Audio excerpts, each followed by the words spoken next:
Oh, wakey, wakey. We're here. Oh, you guys didn't warn me. You caught me over there. Oh, my there's goodness. no warning signs. You have to be ready. Ready. As a thief.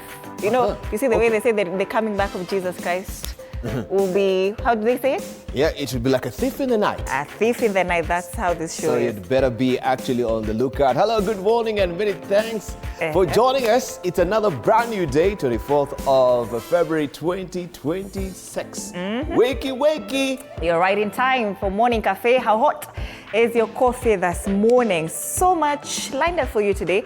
Of course, we want to tell you what's happening in the country, across our borders, across the 47 counties. Of course, the 47 in TV47 stands for the 47 counties. So that's basically why we're here. You're well covered this morning. And our question of the day is very, very interesting, Dipal. Today being a Tuesday, usually we talk about matters business. Yes. I wonder if you've ever, started a business. Myself? Yes, but first of all, let's take a look at the question of the day. What do you think causes most startups to fail? Have you ever started a business? Yes. Of course. Did it thrive? Yes. Is it thriving? It's still thriving. Yeah. Oh, wow. Of course, ups and downs, like any other business and side hustles that you do have. You have challenges as well. So there are so many, lessons that you can learn before you actually center yourself into it. Matters to do is taxation. I think many people also, they are not really keen to actually learn what are some of the tax procedures that should be followed through. If maybe you have a limited company, it's your own individual business under your name as well. There are tax implications that you need also to learn about. Yes, and the customer relations, how do you maintain also your client base and all that. So that is really right up my alley as well. I'm interested to know, the business that you're saying you started, of course, and it's thriving. Is it the first one that you started and it just bloomed and thrived?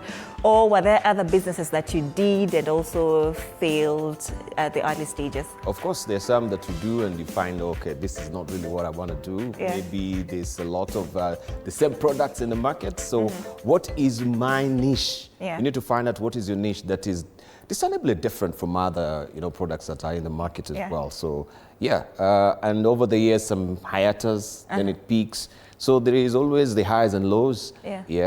The swings and roundabouts a bit. And it is challenging, but you have to have that going spirit, keeping it on and moving on with it. All right, I have a business that I started. It didn't even get to see its second birthday. Hey, what happened? I just gave up. You gave up? I gave up, and then now it just went down the drain like that. But I'm thinking now, because we're having this conversation today, I might get convinced to maybe reawaken it and see how it goes. It is a very lovely business. It was a cloth business. I was selling very, very gorgeous clothes for the ladies. So maybe after today, I'll come back with testimony. I'll be on it once again. Fantastic. Once again, our question of the day this morning, being a Tuesday, we're talking matters business. What do you think causes most startups to fail? While you comment on this, tell us what kind of business you've started, or if you are like Dibal, if it's thriving, or if you're like me, if it failed. Talk to us about that. Our socials, TV47 Kenya on Facebook and on YouTube, on X, TV47 Digital. And you can tag us.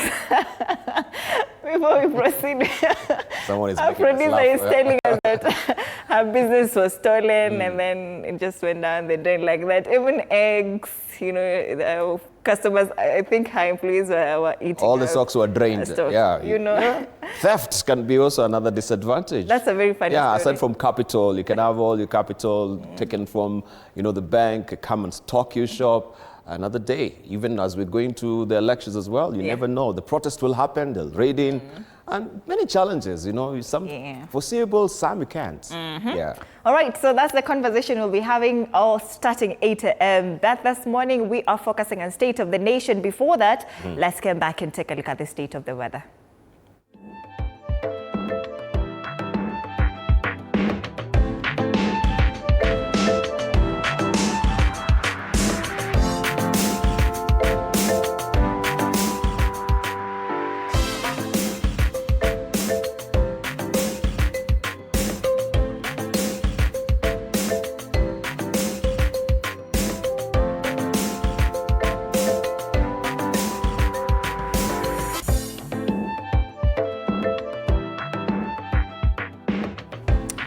right, let's take a look at the state of the weather. The weatherman has projected that rainfall is expected across the country, intensifying rather to over 30 millimeters in some regions over the next 24 hours. Let's take a look at the areas that we have projected here on the screen for you before we go into details as to what to expect in where you are.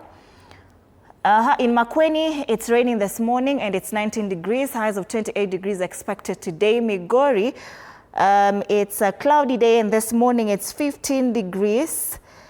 Migori is one of the areas that are expecting heavy rainfall according to the weatherman.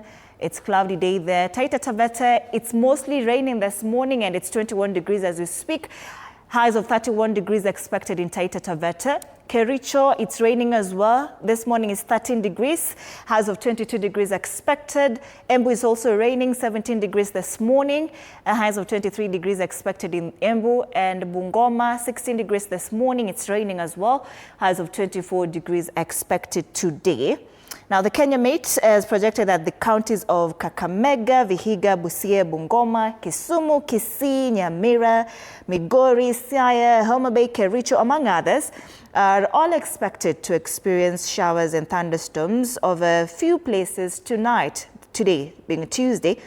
And according to the weatherman, residents of Nyeri, Murang'a, Kirinyaga, Embu, Meru, Kiambu, Tharaka should expect showers and thunderstorms expected over a few places as well this morning.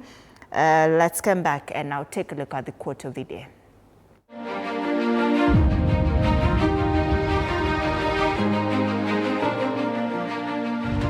It is never too late to be what you might have been.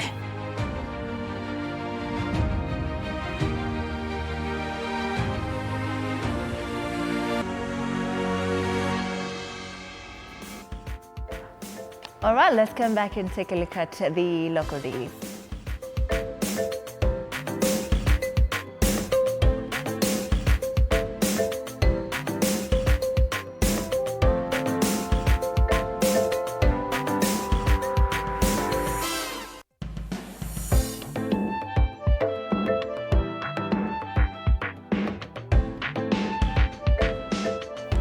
All right, let's take a look at the local dailies now, and we start off with the Daily Nation. What's killing Kenyans?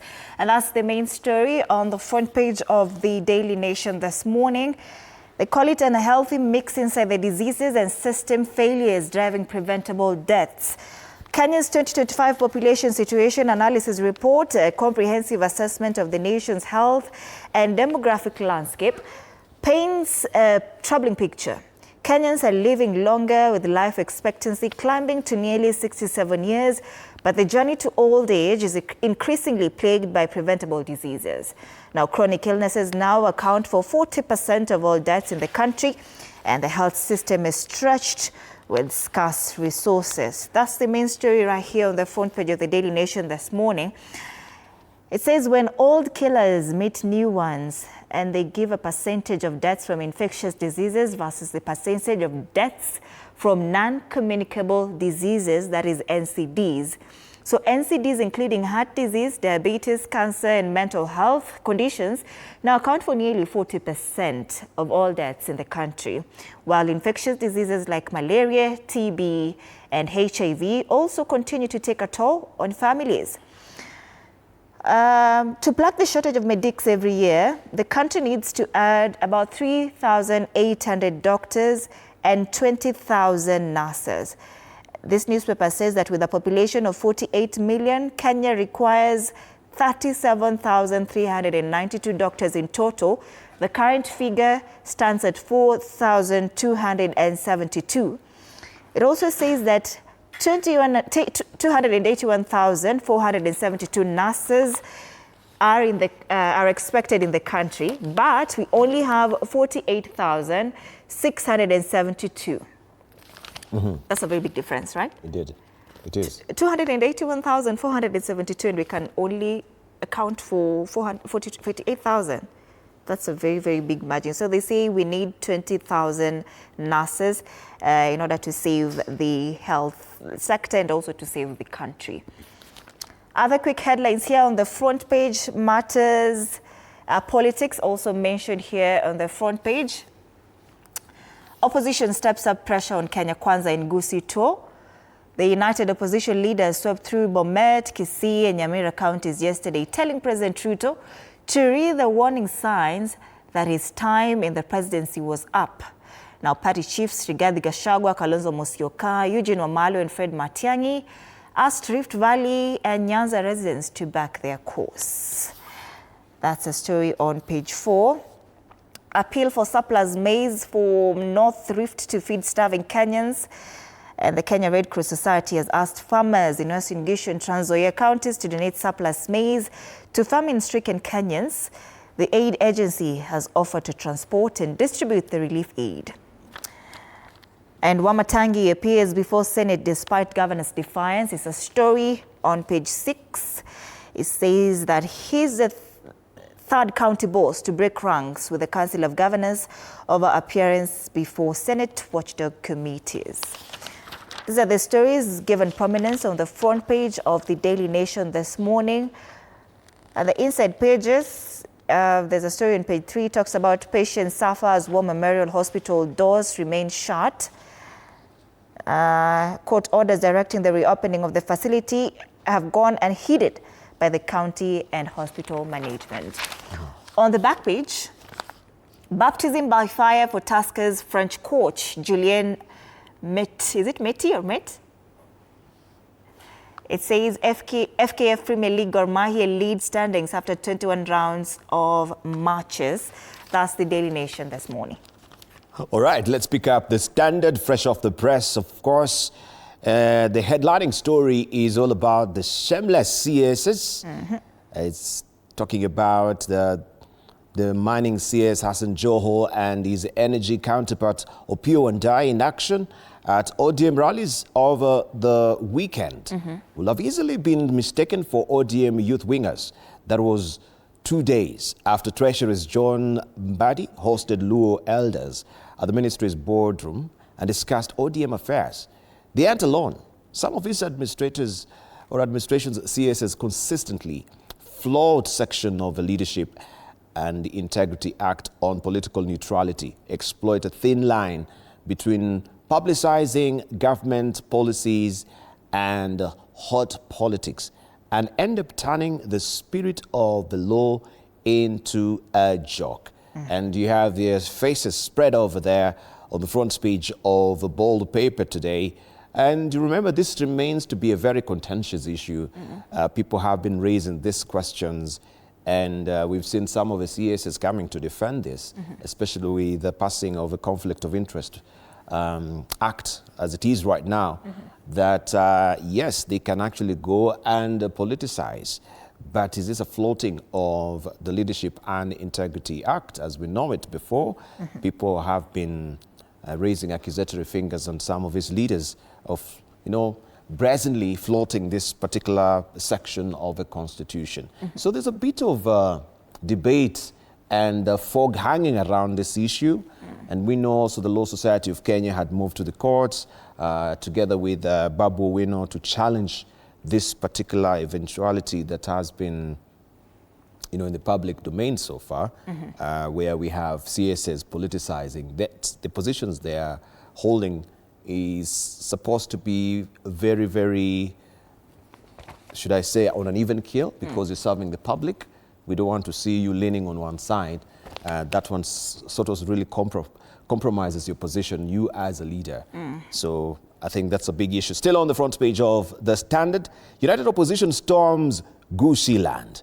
And you can see how they massed around the leaders yesterday there in Gusii land, and they'll be there for a week. We have Kalonzo Musyoka on the ground, Eugene Wamalwa, amongst other principals of the United Opposition, or as they call it right now, the United Alternative Government. That is the new coinage in town. And someone who was missing, I think it was Martha Karua. She is not in the country. She is in Uganda. But also it brings to bear the question of the Gusii land region and their politics. There has been that question of the Matiang'i factor and how he has been concentrating mostly on Mount Kenya. Was he also losing base of the Gusii land with the high profile that he had, good favor that he had when he came back from the United States, well received. People came out in force to receive him at the airport in Gusii land. It was just another Sifuna moment, so to speak. Has it tapered off? So are they trying to prop him up, to prop up his profile again? This is a question that everyone is asking. And that we shall also be following with our conversation here with our panelists, just looking at the lay of the land in Gusii. How does it also play largely on the political scene that we have? There's a pact between also PNU and Jubilee Party, of which Matiang'i is one of the presidential hopeful. Yeah. And also is a party leader there. So what is this pact ought to be doing? And we can see some of his leaders within the united opposition, they're not really together. There has been that particular bile, so to speak, between Matiang'i and also the DCP party leader. Yeah. This is Rigathi Gachagua, that Matiang'i is out to split, the vote in Mount Kenya. So how sincere and how truthful is this particular sentiment being proffered here? And is this now for public posturing that we have, for optics and political expediency that is coming from this particular rally? That is yet to be seen. We shall be discussing that also with our panelists much, much later in the course of the program. Should I delve deeper? We can actually just go with Taifa Leo. All right, let's try and get some more stories from the Standard as well. Taifa Leo has the same story, upinzani mawindoni Gusii. Katika siku ya kwanza ya msururu wa ziara ya upinzani, Matiang'i atawazwa mzee na msemaji wa jamii ya Gusii. Msafara huo ulijumuisha kinara wa DCP Rigathi Gachagua, Kalonzo Musyoka wa Wiper, Gavana George Natembeya, Eugene Wamalwa wa DAP-K na Peter Munya wa PNU. Habari kamili kwa katika ukurasa wa pili. Vinara upinzani wakita kambi Gusii kuimarisha ufuasi, wakiahidi kushirikiana kwa nia ya kumlemea Ruto mwaka 2027. Of course, Dibal, you've said so much about this. Explain vizuri kabisa, in depth. Wako hapa wote akikuwa raised as a Gusii elder now. And we'll be looking forward to see how this will play out, of course. This whole week, they're in Gusii land? Yes. All right. Vidokezo zaidi, magavana na maseneta wazozana. Sema kwamba maseneta watishia kususia kikao baina yao na magavana Alhamisi, tofauti zikizidi. Kindiki ahimiza amani, mkazi akiuawa kule Mbeere. Ni mfuasi wa DEP adungwa kisu hadi kufa wadi ya Muminji, chaguzi za wadi zikitarajiwa Alhamisi. Zogo la hospitali ya War Memorial la tesa wagonjwa. Ni hospitali hiyo ilifungwa mnamo mwaka 2027 kutokana na mzozo wa umiliki baina yake na kaunti ya Nakuru. It's also a story mentioned on page 3 of the Daily Nation this morning. On the top strip of Taifa Leo, koti yaomba bunge libadili sheria ya urithi. Mahakama yasema sheria ya zamani imekuwa kibagua wajane wanaoamua kuolewa upya. Na masuala ya spoti pia imepewa kipaumbele katika gazeti, ukurasa wa mbele wa gazeti hili. Inasema kwamba PSG waanza kummezea mate Haaland. Pata uhondo zaidi wa spoti kama vile udaku, ratiba na matokeo ya mechi katika ukurasa wa 13 wa gazeti hili. That's Taifa Leo. Up next is The Star. And it's headlining the story of Babu Owino. From Kisumu slum to political power. Rise of Babu Owino, ODM firebrand, who advocates for the marginalized. The story is well fleshed out for you on page 6 of The Star. Also, there's a very interesting sidebar story there. Judge absolves Satan, Saitani. Yes. In case of murder of 6-year-old. And it says that a High Court judge in Nyeri delivered an extraordinary rebuke from the bench after a convicted killer attempted to blame the devil for the murder of a 6-year-old girl. Justice Kizito Magare rejected the claim outright, saying criminal responsibility lies with the offender, not supernatural forces before sentencing. Nicholas Masharia sentencing Nicholas Mashara to death, Mashara was found guilty of killing the child on May 24th last year in Witemere, within Nyeri Township. This story is well fleshed out for you on page 3 of a Star. Interesting. Satan is innocent. I'm telling you.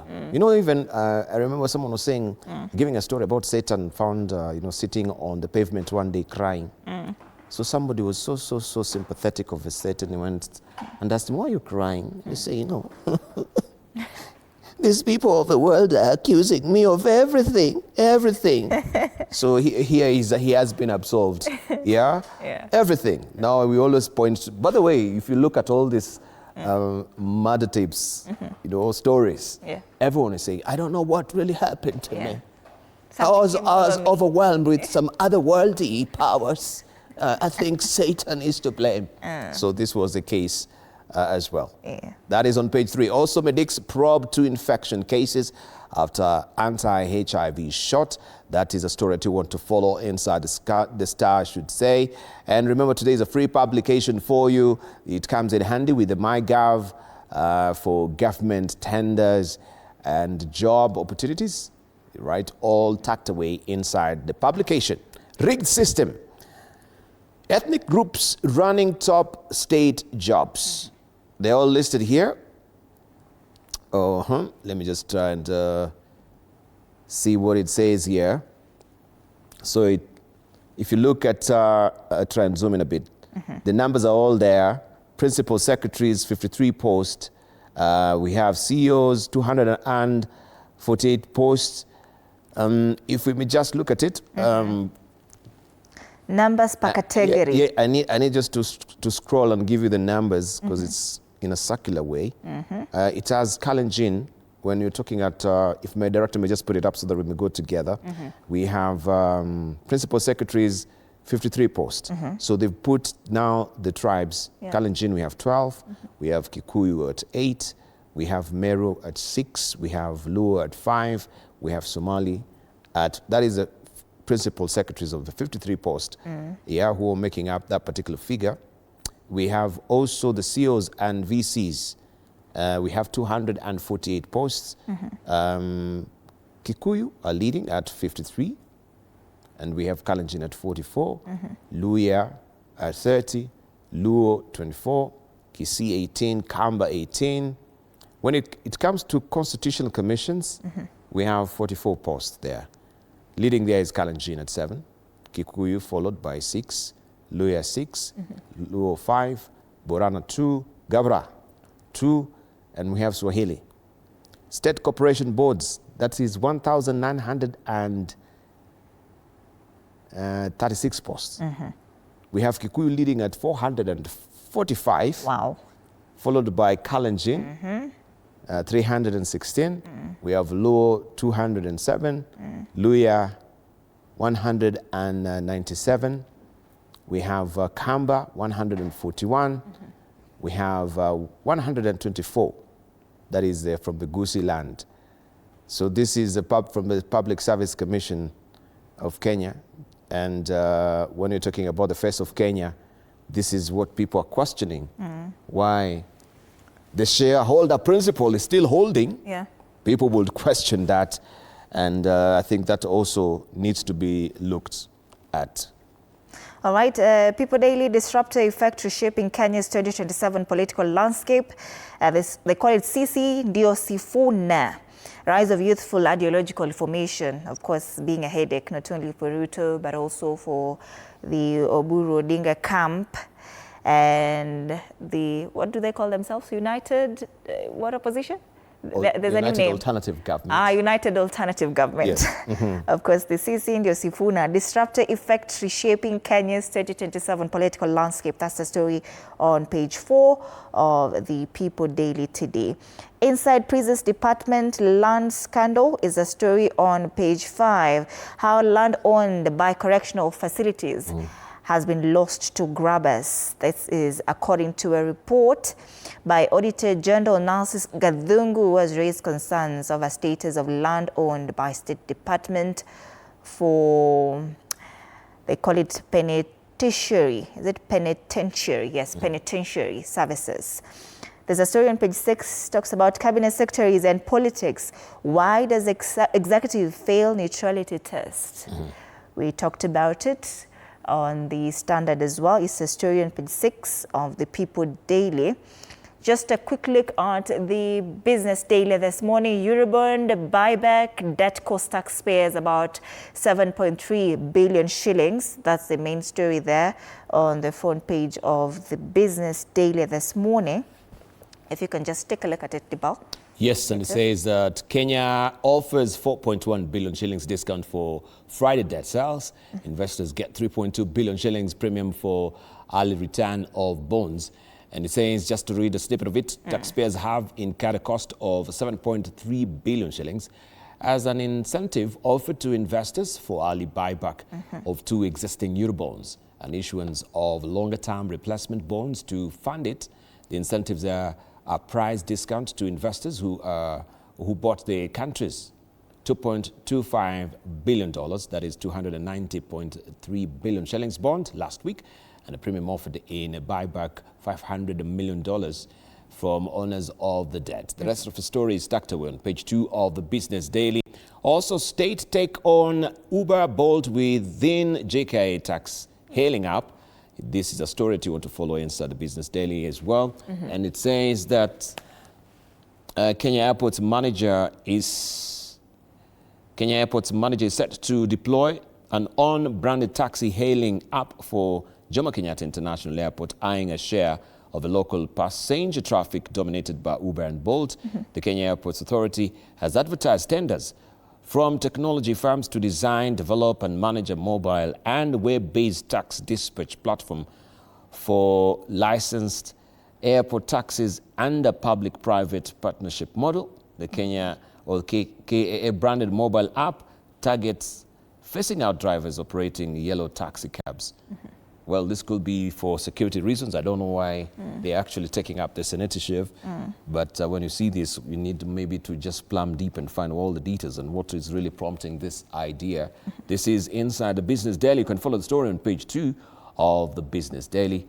And we have also on the ticker side, U.S. investor sues city developer over botched off-plan deal.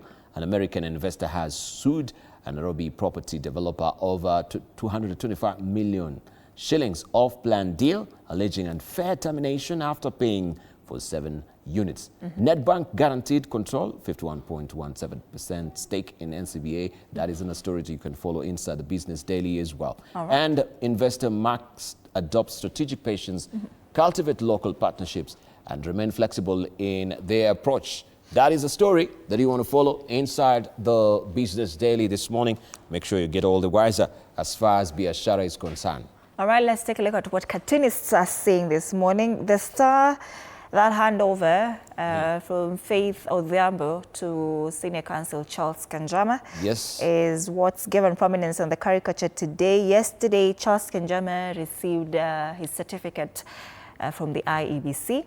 So that's what this cartoon is basically talking about, the handover from also Odhiambo. Very interesting, of course, interview with us here yesterday in the evening. So we wish him well. Absolutely. All right, let's see what we have inside the People Daily. Nataka power. Nataka power. That is what is ongoing here. And of course, this is in the People Daily. Tunataka power is what the Linda Mwananchi has been, of course, gagging for. That is Linda the Ground. You know now they are splits. You need to be very careful who's on Linda Mwananchi and who's on Linda Ground. And this is a voice from the Linda Ground just depicting what has been happening. Yeah, this is a question of the DP seat that is very controversial between Mount Kenya and now the ODM. They're gagging for the same seat. So what will it really portend? I think that will also make a very crucial conversation for us here much later. The panelists, I can see already we have the governor waiting to be. All right. Right, Mr.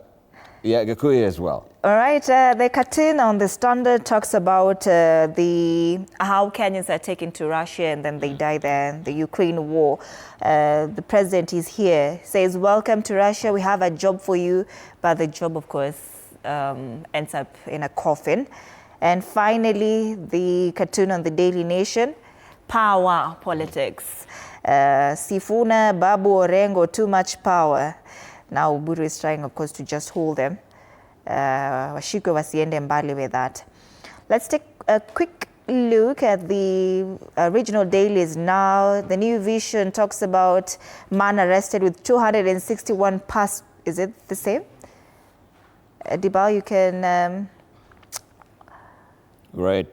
Yes, yeah, we will not really go through all of them because I think of time as well, but we can just highlight one or two, and then we close that chapter. And that is, let's look at what is happening in the Citizen there. Yes. In Tanzania, since you've been in Uganda. Why policy credibility will shape Africa's next economic growth phase. That is what we have on the front page of the Citizen in Tanzania. Africa's economic trajectory is increasingly shaped by geopolitics, trade, realignment, and policy credibility rather than solely by capital flows, as noted by leaders at the African Market Conference 2026.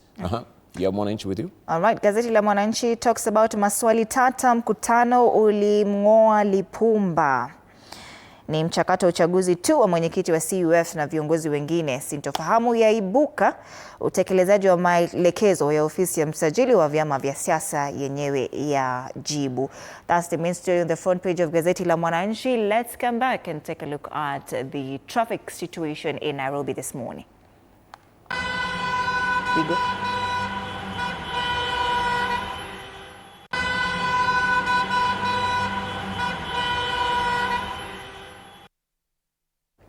All right. Traffic in Nairobi this morning looking not so bad. It's 30 minutes past 6 a.m. Jogoo Road building up slowly, as you can see on your way to town. A little bit of red spotting there as traffic snarl-ups as well. This is Jogoo Road. Perfect time to leave so that you can be able to get to town on time. In town areas around Landis Road, this is areas around Machakos bus station also building up slowly. This is the area around the Memorial Park, also nothing to worry about. That's comfortable traffic this morning. If you go way up, this is a trouble spot as always. Thika Road, as you can see, it's a choker block already all the way from Utalii Drift. Actually going way back to... This is Outer Ring Road, areas around Allsops on your way to town. The Mathare also interchange looking not so good this morning. KCA University also a choker block all the way to Muthaiga interchange. This is a problem this morning. It's also affecting Kiambu Road, being that now people are using the northern bypass to try and escape this traffic on Thika Road this morning. So Kiambu Road also building up slowly, but Thika Road, it's already a problem this morning. This other side looking good, other side of town looking good, nothing much to worry about. So the only problem we are seeing this morning so far is just here on Thika Road, Muthaiga interchange. All right, that's how the traffic is looking this morning. Our guest is already in studio this morning, of course, with Dibal, Embakasi North Member of Parliament, James Gakuya.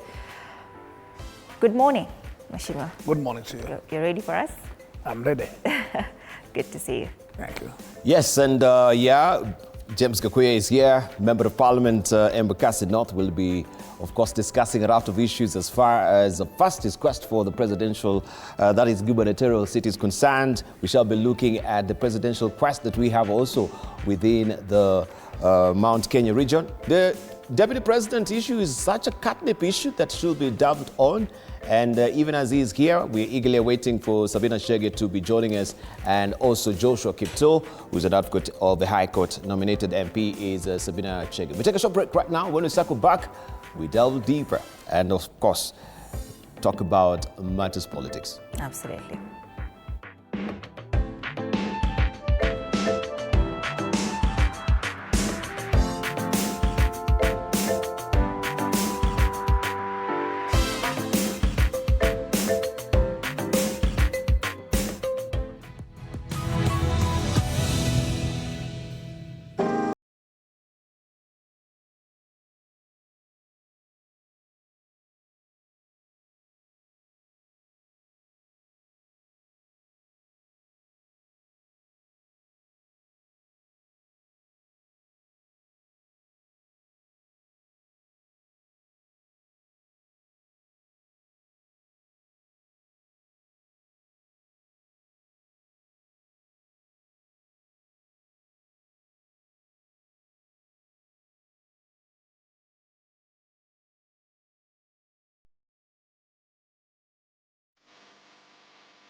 right, welcome back. Now, the Mount Kenya support hinges on the deputy president retaining that particular seat. This is what the Mount Kenya politicians are saying. It's become such a catnip issue as I'd raised before we took a short break.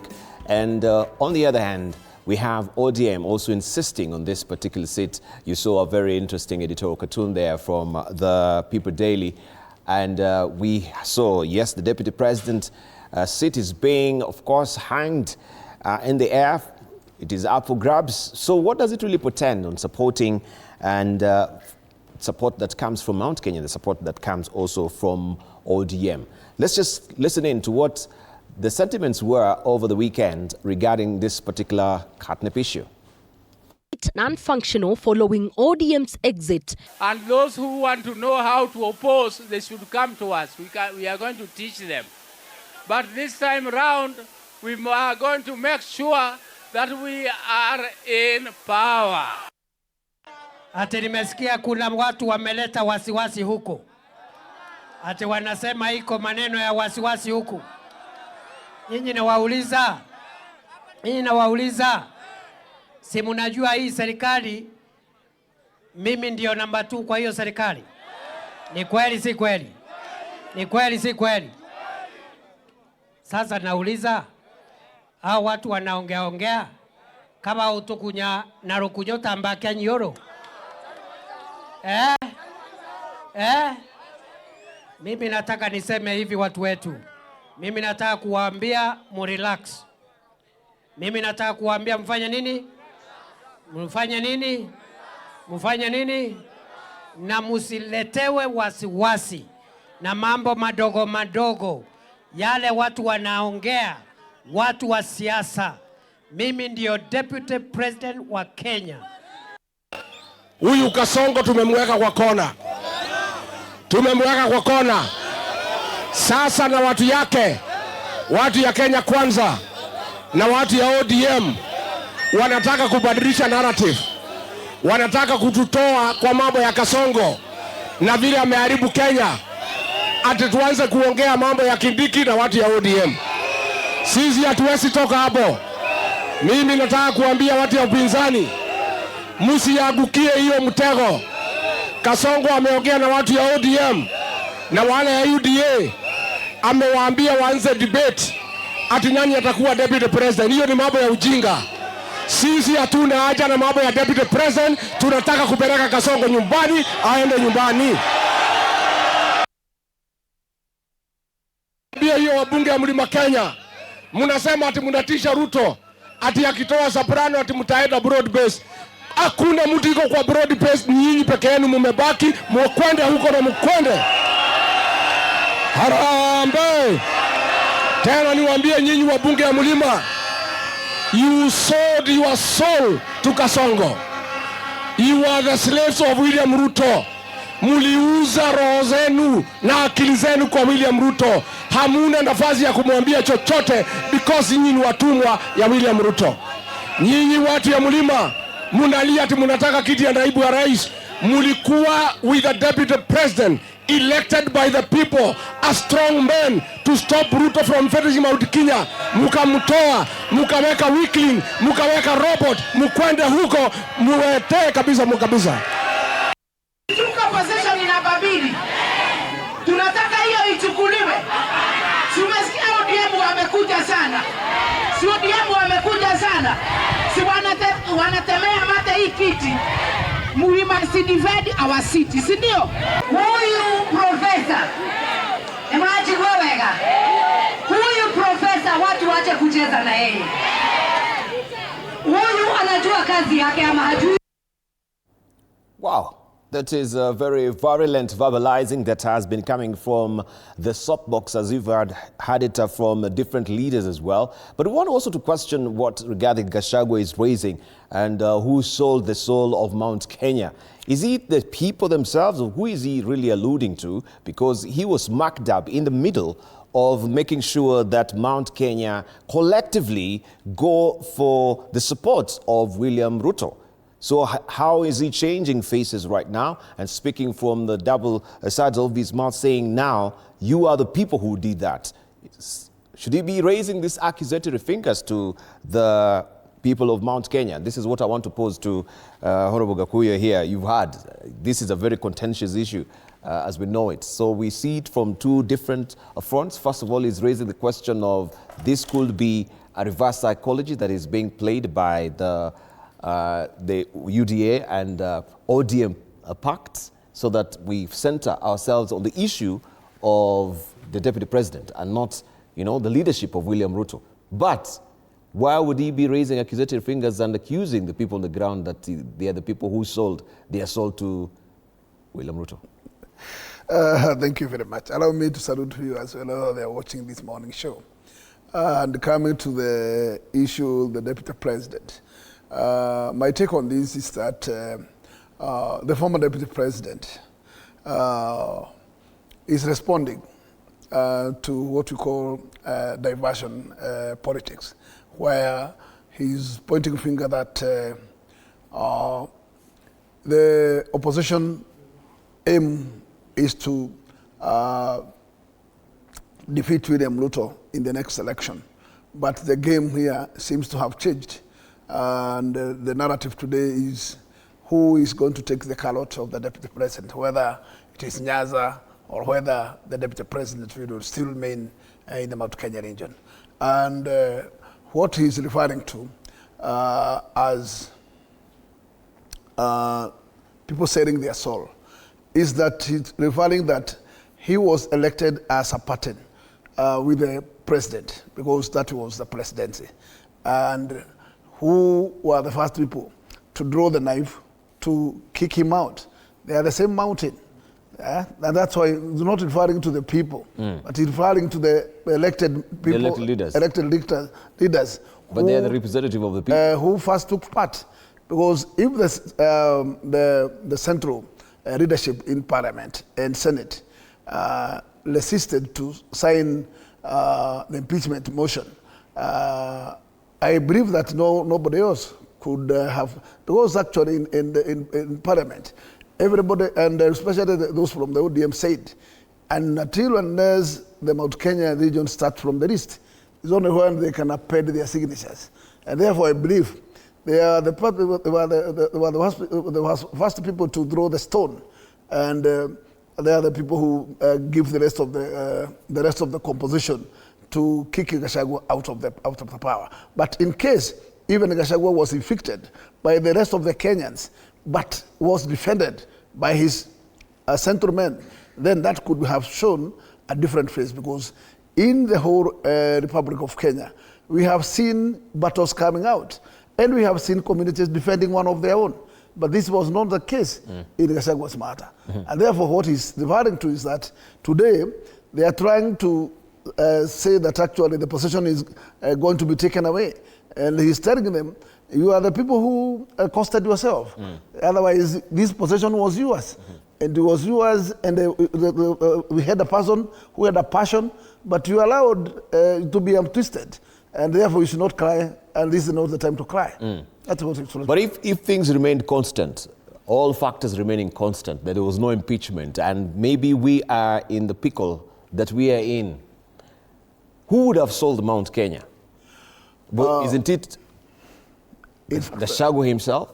In fact, what I would say is that he played a big role. Yes. For the mountain to join hand with William Ruto. And without mountain, Ruto could not have made himself to the presidency.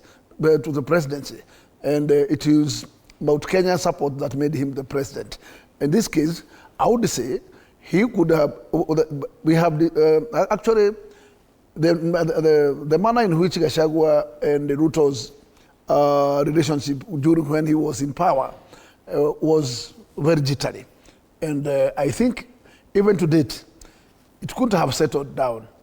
But the signs were that there were issues that Gachagua is not in agreement in the manner that the head of state was tackling them. And I think what I would say is that probably the president could not have gone long to a situation where he is. even to a point of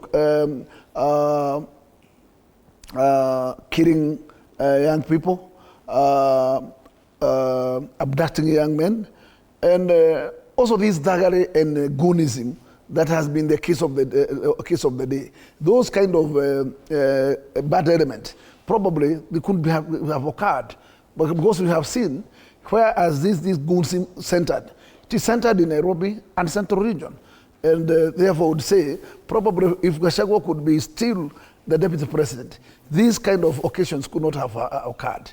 And I would say that actually he was a strong man, that he could be able to say no to a position where the head of state is trying to take this, the position to a different direction. And it was to stand firm and say, this is not the way to go. We didn't see a lot of no's when he was a deputy president. So these no's are really coming while after he's been impeached. So how then do we trust that you'll have been spoken the truth while he was still in government?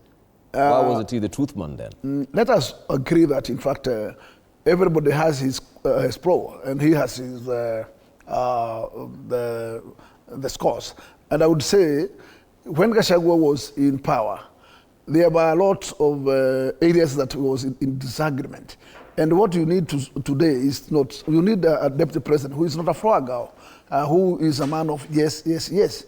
You need somebody who can be able to stand to say, Mr. President, this is not a good decision.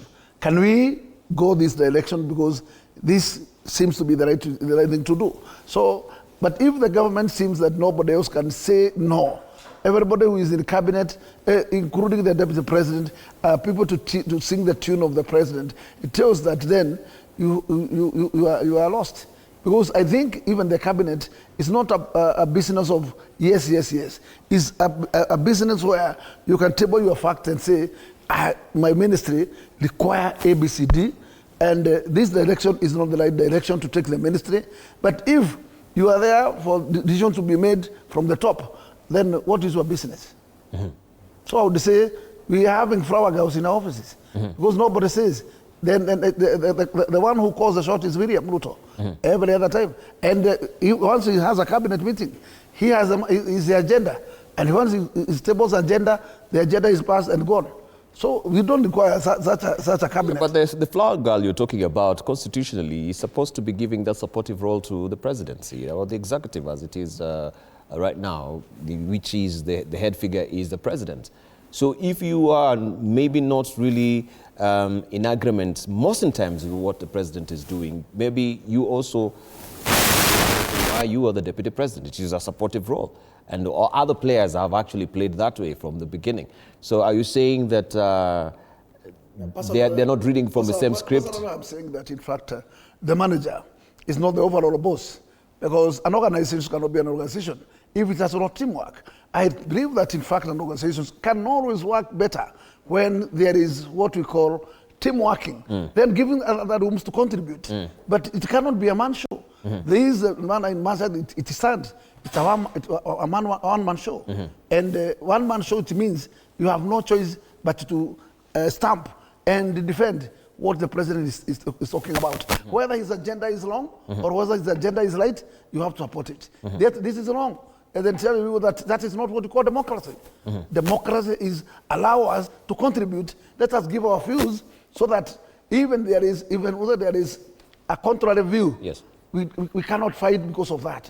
Because that, tell me, we are just differing on our opinion, but still we are looking for the best mechanism. But if we say that it is not questionable, when the head of state says we must go to Singapore, all of us we must say it's a Singapore way, I believe that is wrong. All right. Not the right direction. Okay, so the president's word is not like the law of the media and the passions that is really cast in stone. You can't really question it. He's just a manager. Okay, thank you. And he has a team. Okay. And he has to respect that actually. The rest of the team, what we call the downstream of an organization, you must even be able to hear from the section, right down section. You can't, because there is somebody who is a sweeper. You see, also, if he has an issue, you have to listen.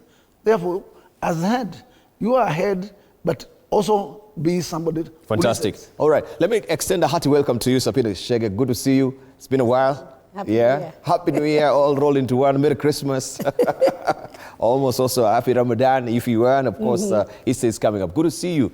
We were just playing a clip and you were there, and this issue is what we're discussing with Honorable Gakuya here regarding the very catnip issue that is in the public domain right now regarding the Deputy President. And we've known that ODM is not really rowing back on this particular demand that they say this is our irreducible minimum. If you're not really getting this, then we forget about the negotiation. And you also, from the other end, you're saying, oh, that particular support, if it's really coming from Mount Kenya, it hinges on it, predicated on the current Deputy President.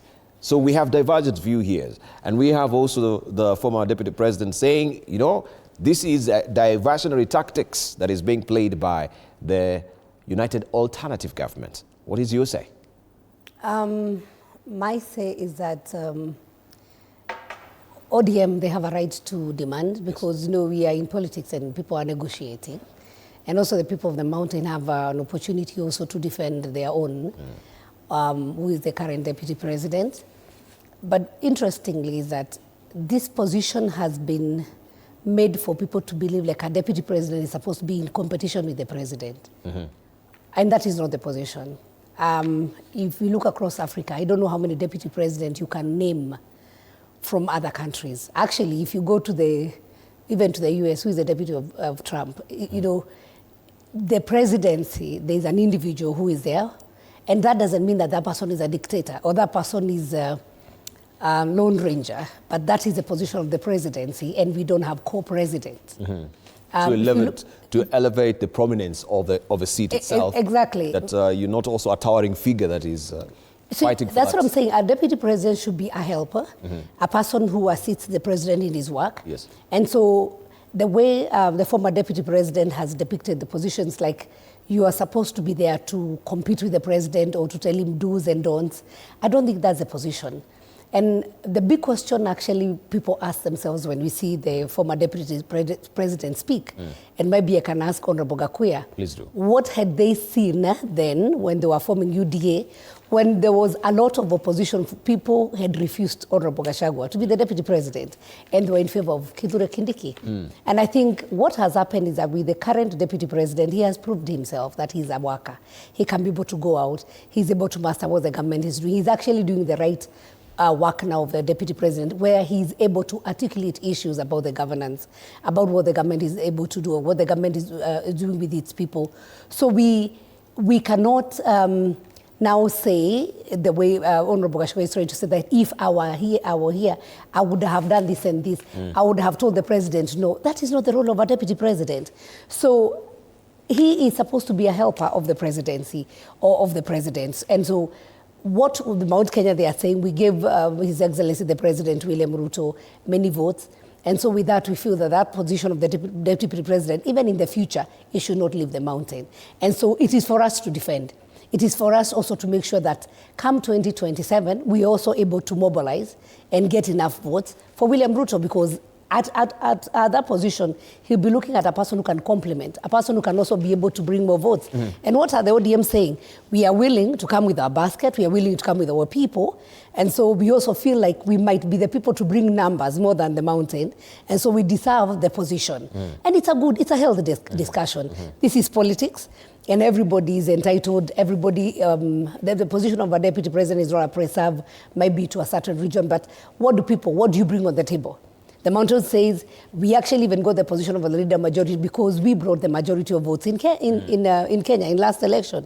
And so what we should now focus at, and that is also a challenge for us as we also defend the position, is to make sure that we mobilize our people and to make sure that those votes are going to be again for His Excellency William Samoei Ruto. So how things are, or how things will unfold, we are only almost at the final stretch. You know, we are now almost at the, in the evening. We are almost going to the election next year.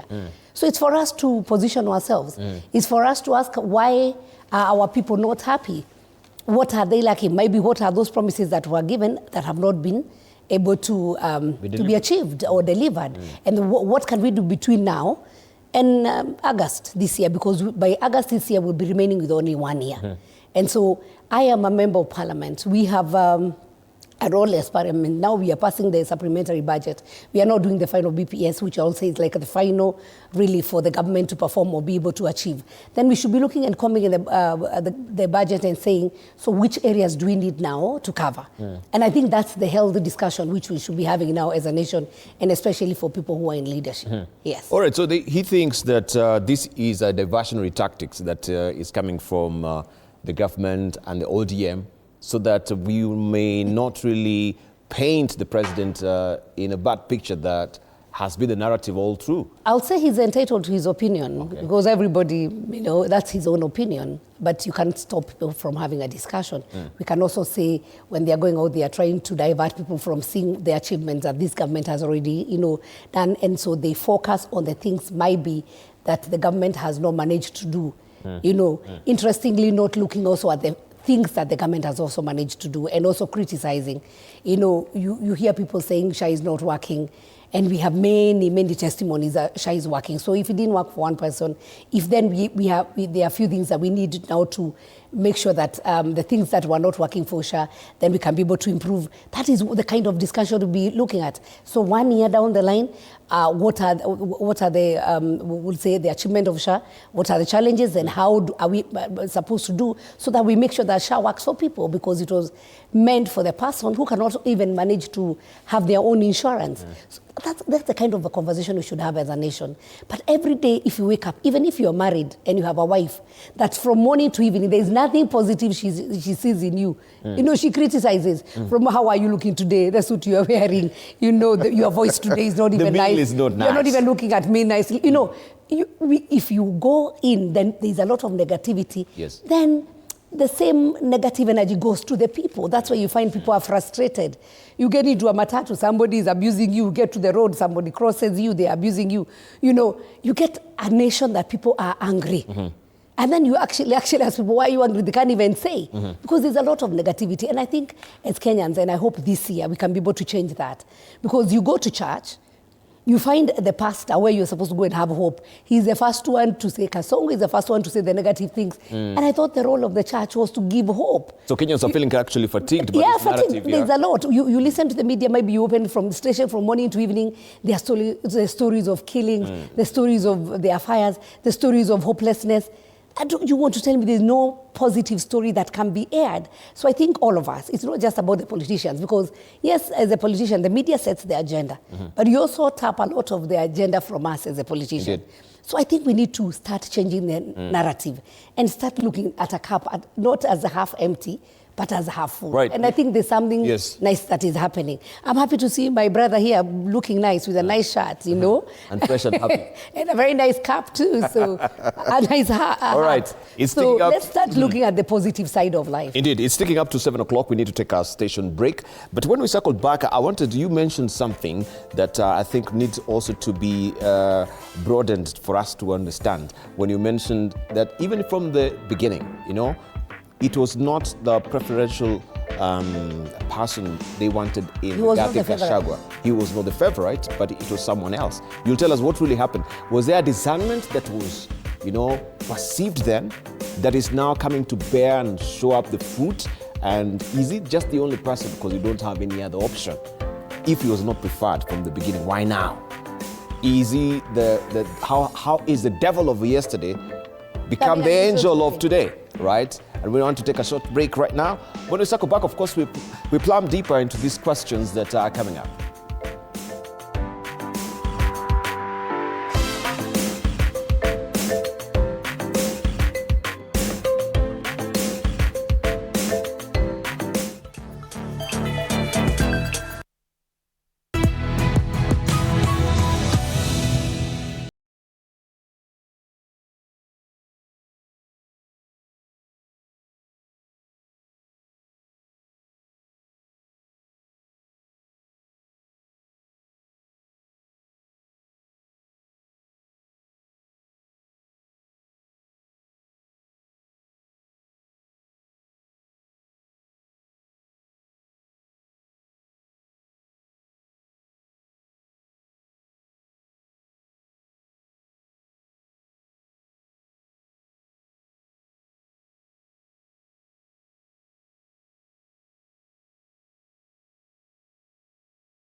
bunge ya Mlima Kenya, mnasema ati mnatisha Ruto, ati akitoa soprano ati mtaenda broad base. Hakuna mtu iko kwa broad base, ni nyinyi peke yenu mmebaki, mkwende huko na mkwende. Harambe! Tena niwaambie nyinyi wa bunge ya Mlima, you sold your soul to Kasongo. You are the slaves of William Ruto. Muliuza roho zenu na akili zenu kwa William Ruto. Hamuna nafasi ya kumwambia chochote because nyinyi ni watumwa ya William Ruto. Nyinyi watu ya Mlima, munalia ati munataka kiti ya naibu wa rais. Mulikuwa with the deputy president elected by the people, a strong man to stop Ruto from finishing Mount Kenya. Mukamtoa, mukaweka weakling, mukaweka robot, mukwende huko, muwete kabisa mukabisa. Mukwende na mukwende. Yeah, that is virulent verbalizing that is coming out from the podium there. Sabina Chege, you are in the broad-based government. You are one of them. Kwenda huko. Kwenda na mukwende. Yeah, you are a slave, yeah, to the current regime, as it were. So that is from the former deputy president. What do you say? Did you I thank God he's no longer the deputy president, because that is the attitude that made him fall out in the first place with his own members of parliament, and not just from Mount Kenya, because he was impeached by almost majority of members of parliament. Number two, when he says muliuza roho zenyu kwa William Ruto, in the first place, who was the first person to advertise and actually sell His Excellency William Ruto to the people of the mountain? He was in the center of it. He's the one who came and convinced people, actually said, Uhuru amalize aende. You can even imagine, and I would want, you play his clip the day the swearing in, where the president's tone was uniting Kenyans. He's the only one who actually even went out to hit at the former president. I don't want to say the issues that followed about even the attack at the Kenyatta farm and everything else. But I think Honorable Gakuya, because he's here and he's my brother, he can tell us, because there was a lot of pull and push when the position of the deputy president came in. He said he was elected by the people. But remember, who selected him to be the deputy of William Ruto? It was William Ruto himself. And actually, the preference of then the UDA MPs was for Kindiki to be the deputy. So, but William Ruto is the one who selected him, not the people. And it's good for us to be clear.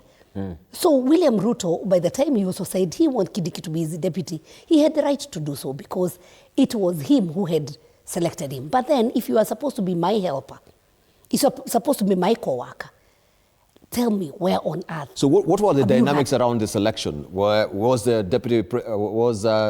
president shoehorned to select?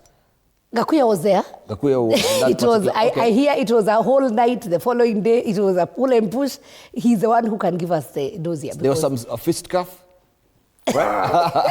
But before we go to him, let's just hear from Joshua Kipto, who is here as well, advocate of the High Court, just to give us a different perspective on how he looks at it, what is learning. Good to see you, sir. Thank you so much. So I want to just pick the conversation where she mentioned. As I had mentioned, I think, Dibalu, we've had 1 or 2 sessions with you, and yes. I think we're just getting into the real political season. Yes. And this is when you will always get confession of exactly what went through.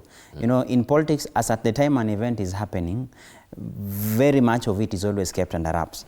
But as soon as there's a fallout or something, everything comes to fore.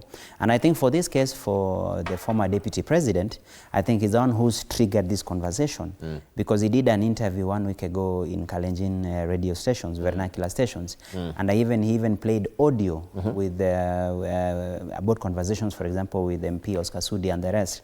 And I've seen even Oscar Sudi trying to respond and saying who are the people per se who are behind him. He said, I was among your chief supporters, but majority of the MPs, especially from the Mount Kenya region, were for Kithure Kindiki. So that was the position then. And when it comes to the position of the deputy president, I think maybe at that time, the presidency of William Ruto had not been clear how he would operate. Because remember, President William Ruto, when he was a deputy president, was always a darling of the MPs. He had a way with the members of parliament. And I believe that was the only basis why he could not be impeached in the last second term for the second president, because despite it being a grand coalition, or more or less like the handshake government, which had almost the majority of the MPs, if indeed the former president Uhuru Kenyatta had support of the majority of the Jubilee MPs, I sincerely think that the president would have been up for for the same impeachment he's taken through the former deputy president. But as it is then, the deputy president has succeeded to galvanize most of the MPs then elected under the Jubilee ticket. So that gave him a buffer. And I even think that provided the basis for negotiations and discussion around a potential number 2. And that's why if you look at this conversation, it was mostly the MPs. It was almost exclusively the MPs. Outside the support of the party, it was exclusively an MP issue. And again, the people who were subject to selection were senator and MP. So it was more or less like an in-house thing. And in this case, it was easy for William Ruto to call around the entire team of MPs and bias being on Mount Kenya, because the candidate would come from Mount Kenya. So how do we get it? So it has been clearly explained and shared that even the president said I was the one among the minority that picked the deputy president. One of the things that I can see is a case of clash of personalities. I find the former deputy president and the president sharing the same personalities. These are headstrong, frontal kind political actors. I even think they really did well to stick together for even 2 years. Because if you look at the style, of our former deputy president, he's a rabble-rouser, he's a straight shooter, and he's one kind of a person for such a position of a deputy president to be really difficult to contain or maintain him. For William Ruto, he was a bit tactful in the first term of Uhuru. He was kind of mellow, he played along, because if you remember in 2015, he actually lost a significant core of his cabinet secretaries, Davis Chirchir, Felix Koskei. They were all removed, even his own chief of staff. If I would have swapped it with Rigathi Gachagua, then he would have lit a fuse for Uhuru Kenyatta. But for him, I think William Ruto was strategic or tactful in deciding, in the first term you can never fight the king, or you cannot outshine your master in the first term. But as soon as, did you see the difference? As soon as the 2017 elections were over, and that was the rupture of the relationship between the deputy president then, William Ruto, and Uhuru Kenyatta. Because as soon as the election ended, of course there was a repeat after the nullification, then immediately he hit the ground. And it only took 2 months for the president to say, huyu anatanga-tanga. So you could see the rupture was there, and he played the long game. For Rigathi, by virtue, as I've said, is a frontal kind of abrasive politician, it took too short. If, you can't also advise a politician per se, they always know best. And then politics is very circumstantial. Look at one of the effects he's had. Despite his removal from the position, the expectation, of course, was that Rigathi would fade away. But he's now a thorn in the flesh. He somehow succeeded to pick a style that maybe others didn't have. Have you noticed that his style of politics is simple?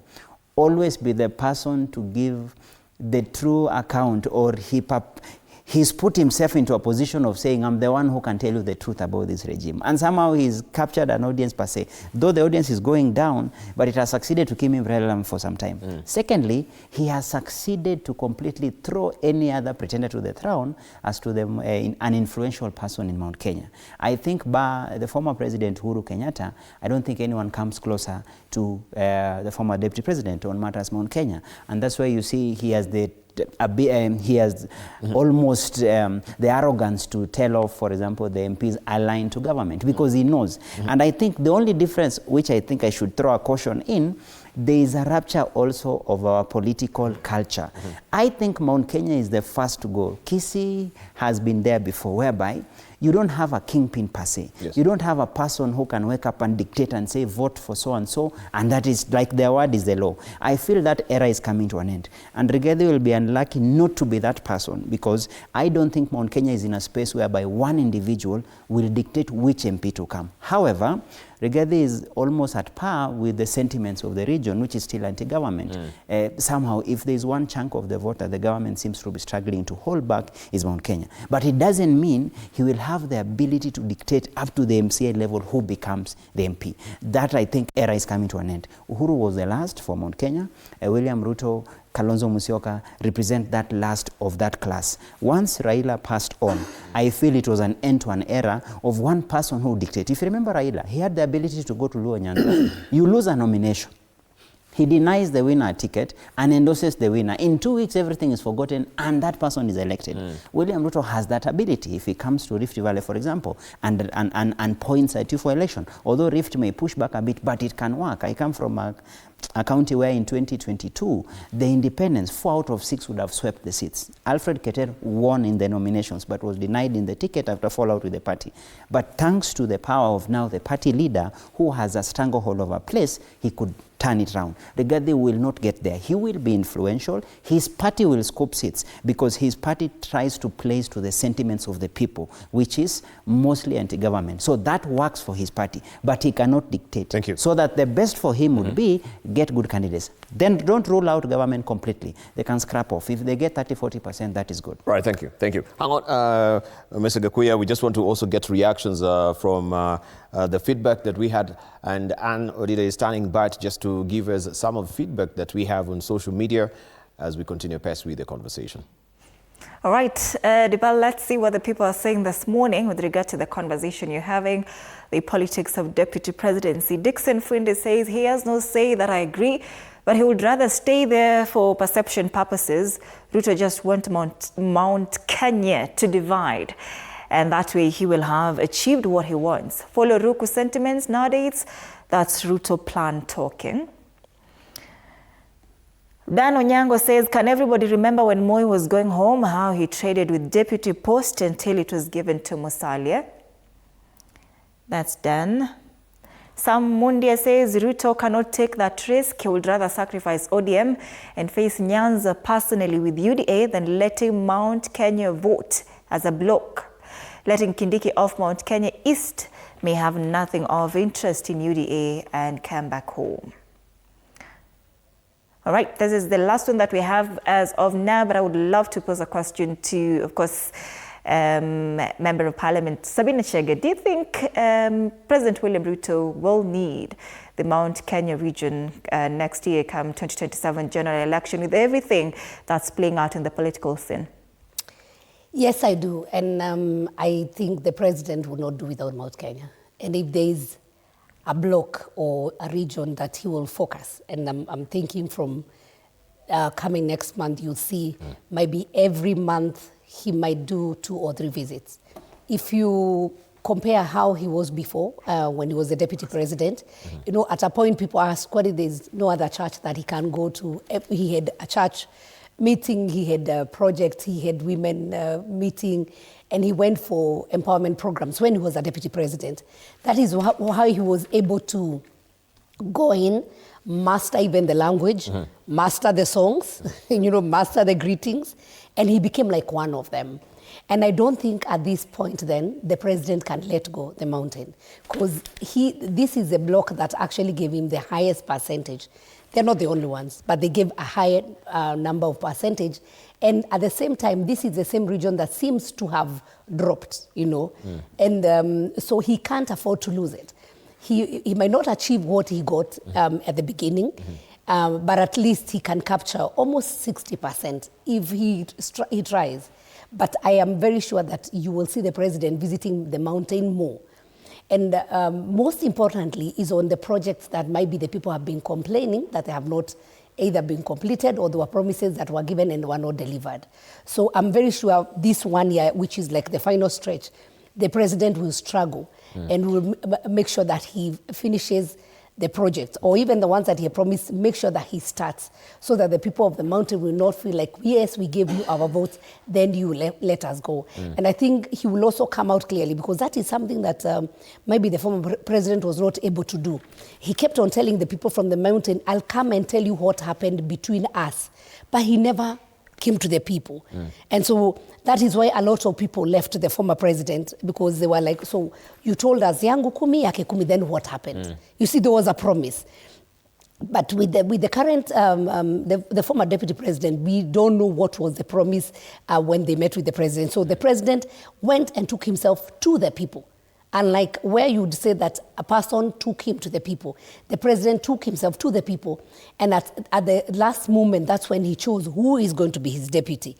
And there was a lot of conversations around who is going to be his deputy. So I think even at this time, he will take himself to the people and express himself to the people and have a candid discussion on one-on-one. He might not be able to achieve 100%, but I'm sure he will be able to at least get some inroads towards his re-election. He cannot afford to lose Mount Kenya block. Yes. So yeah, the shift has actually happened when it comes to the voter block in Mount Yes, Kenya, it has. That he needs to work doubly hard to Yes, he needs to, because initially, you know, as I've said, you know, when he became the deputy president, he's the one who demystified the position of the deputy presidency. If you look at maybe the former, you look at Kalonzo Musyoka, you look at the other former deputy president, people almost didn't know them. They were not close to the people. We knew the president or the presidency, but the deputy president was not felt. Yes. But when he became the deputy president, that's when he started going in for harambes with members of parliament. He built a relationship with the members of parliament. And I think that was the first failure of Rigathi Gachagua, because when he came in, he started threatening the members of parliament, you know, and so he didn't build the relationship. Instead of him coming in, and fortunately he was a member of parliament, so he knew, he should have known best how to deal with his, you know, a majority of them were his former colleagues. So instead of you threatening the other person, if you don't do, I will bring another person, you will go home. So at some point I hear there was a conversation, people say, so this guy is already threatening us, we will go home. Let him go home before us. Because if he's telling us and he has power, we'll go home. We better let him go home. So he's the one who really sparked all this. And I think, look at his demeanor, because even leadership, surely, look at his demeanor. Why do you have to chest thump every time? Why do you have to say it's about me? I am the truth. It's about me. I am the truthful person. I will dictate. If I were the one, I would have done this. It's not about you. Leadership is about collective effort. Yeah. So I must work with let me come to Gakuya. I must work with my colleagues. I must try and bring people together. It's not about me. One person in politics, you can't. Even the president, he can't come and say it's about me. He needs people. Gakuya, we can talk about the reductionist also, you know, sentiments that have been forwarded towards also the members of parliament from Mount Kenya region, you know, when we talk about you nincompoop fools, you know, I'm the person that we can negotiate on behalf of Mount Kenya. There is this, what she's talking about. She's talking about the personality that is a bit abrasive and not very accommodative. You were in the beginning seeing this. If you dial back maybe the time machine and go back to the negotiating table where this particular seat was being, you know, discussed, and there were the backroom discussions, you were there. Take us, is what was happening then playing out in the public gallery? That animosity that was created there between the deputy president currently and the former deputy president. You saw it, you know it, tell us, what did you learn? Thank you. In fact, what I want to, on the outset, to state is that the whole saga occasioned in my presence. And I would want to be very clear on what transpired, because speculations sometimes becomes actions. And what I would want to say is that the matter was Mount Kenya affair. And the membership that was in that particular meeting were Mount Kenya members. And to be very clear on this matter, there was an agreement before, because there was a question floated. What should we, what kind of modality we should use? And in our presence, there were 4 candidates. There was Justin Muturi, there was Waiguru, there was Gachagua, and there was Kindiki. And the 4 candidates were to be, a vote was to be casted. But there was an agreement that that vote that is going to be casted is not going to be counted. It will be a secret weapon for the head of state. And it was never counted. And nobody can tell you that it was counted before anybody. When that vote was casted, it was casted, put into a ballot, which was secret ballot, and the head of state took it and went away with it. Nobody, even today, can tell you how many votes Waiguru got, how many votes Muturi got, how many votes Gachagua got, or how many votes Kindiki got. That's the truth of the matter. And anybody including Kimani Ichung'wah, because we were in the same floor, the same meeting, didn't know unless he was get to know from the head of state on his own. But in the sitting that was there, that matter was not open. And the agreement was that he is not going to open that ballot for count. And let me tell you what happened. After a big saga, because after that, then people were left to discuss matters. And then the discussions came up. And when the discussion came, then he was to pose a question that, should we allow Kindiki to take over? Should we allow Gachagua to take over? Then the head of state was to take us through and tell us the weakness of every candidate and the reasons why we should allow him to pick his hair. And anonymously we agreed, because you are the one who is looking for the hair. We should give you an opportunity to do so. And that's how he allowed to Gachagua. He told us on the face that... So how can I buy that, because now you have your own bias. No. So I don't have any other party that is... Forget about we've had... No. Yeah. No, what you should do, I am just talking on a point of being present in that particular discussion. Okay. And when we arrived at a point of making now that cast, who will be the heir, then the head of state requested the team to allow him to pick his running mate. Okay. And that's how we arrived to pick Gachagua. So there was no fisticuffs? Nothing. That was exchanged? Nothing. But there was a serious robbing.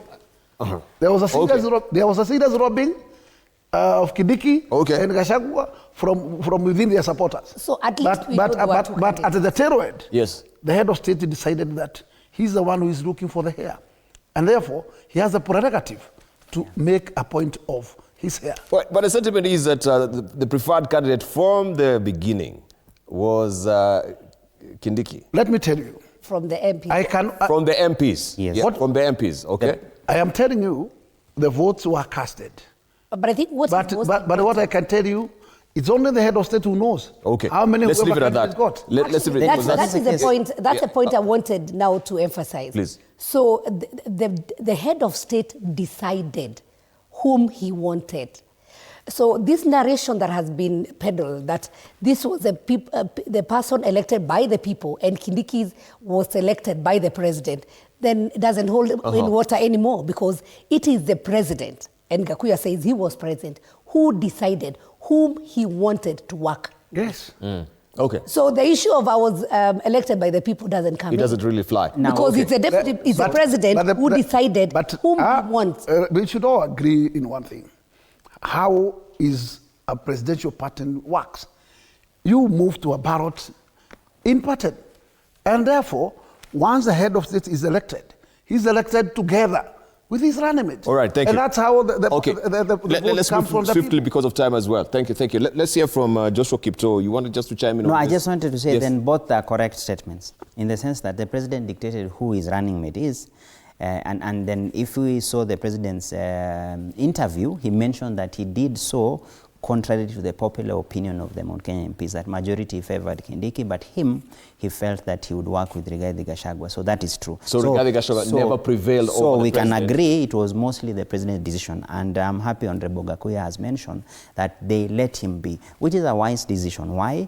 At the end of the day, it was the president looking for his own running mate. It is the president who was looking for his assistant. And it was to his wisdom and to the best of his knowledge who he thinks could fit in and could get votes. Because I remember at that time, the calculation on the table was then Azimio has a candidate from Mount Kenya, but strictly from Central. So possibly the president would mention that if I pick Kindiki, that takes me to Mount Kenya East. Okay. Can that be the rallying call for Azimio to lock in Central outside the Mount Kenya East constituency? That's why I'm saying it was more or less like a prerogative of the president. So it is also right also to say in a small way that yes, Rigathi then ended up being in the ballot or in the ticket and therefore elected popularly with the president. The only difference is that you can't say he was elected exclusively. He cannot have been elected outside the joint ticket him and the president. Just like how Martha Karua and like the Mama and Baba kind of a thing. Even though Raila did not get the majority of Mount Kenya votes, he actually outperformed than his previous election. It was the best return for Raila for all the 4 presidential runs he's done. Yes, in comparison. Same with Honorable William Ruto. His calculations worked well because he ended up sweeping the majority of the entire Mount Kenya, right from Kiambu to Meru. And that is why, as per this discussion, he cannot do without Mount Kenya. He has to scrap it all. At worst case scenario, he has to pick something from Mount Kenya. If you ask me, the worst case scenario for the current president when it comes to Mount Kenya would be to pick either to better the numbers that Raila Odinga got or nothing. Because as we speak right now, what has happened is that with the death of Raila Odinga, we have an entire political map opening up.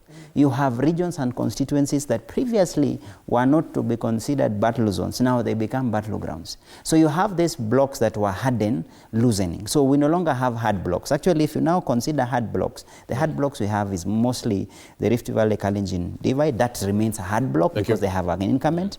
Mount Kenya now is a moving target because, yes, they appear to be anti-government, but to what end? The performance of government in Mbeere by-election showed you that the president and the ruling regime will throw everything. The idea for the president for Mount Kenya will be you throw everything at the wall until it sticks.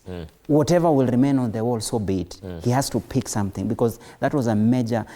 You can imagine for his votes, 40-45% of his presidential win was delivered by Mount Kenya. That is a significant block that you cannot just wish it away. Raila... But you need to retain. The late Raila, he knew always how to compensate on that. Remember how Raila used to do it. If you would lose a certain constituency, he always had a way of replacing that. Let me use, for example, in the coast. He had somehow lost a bit of support, for example, in the Kwale.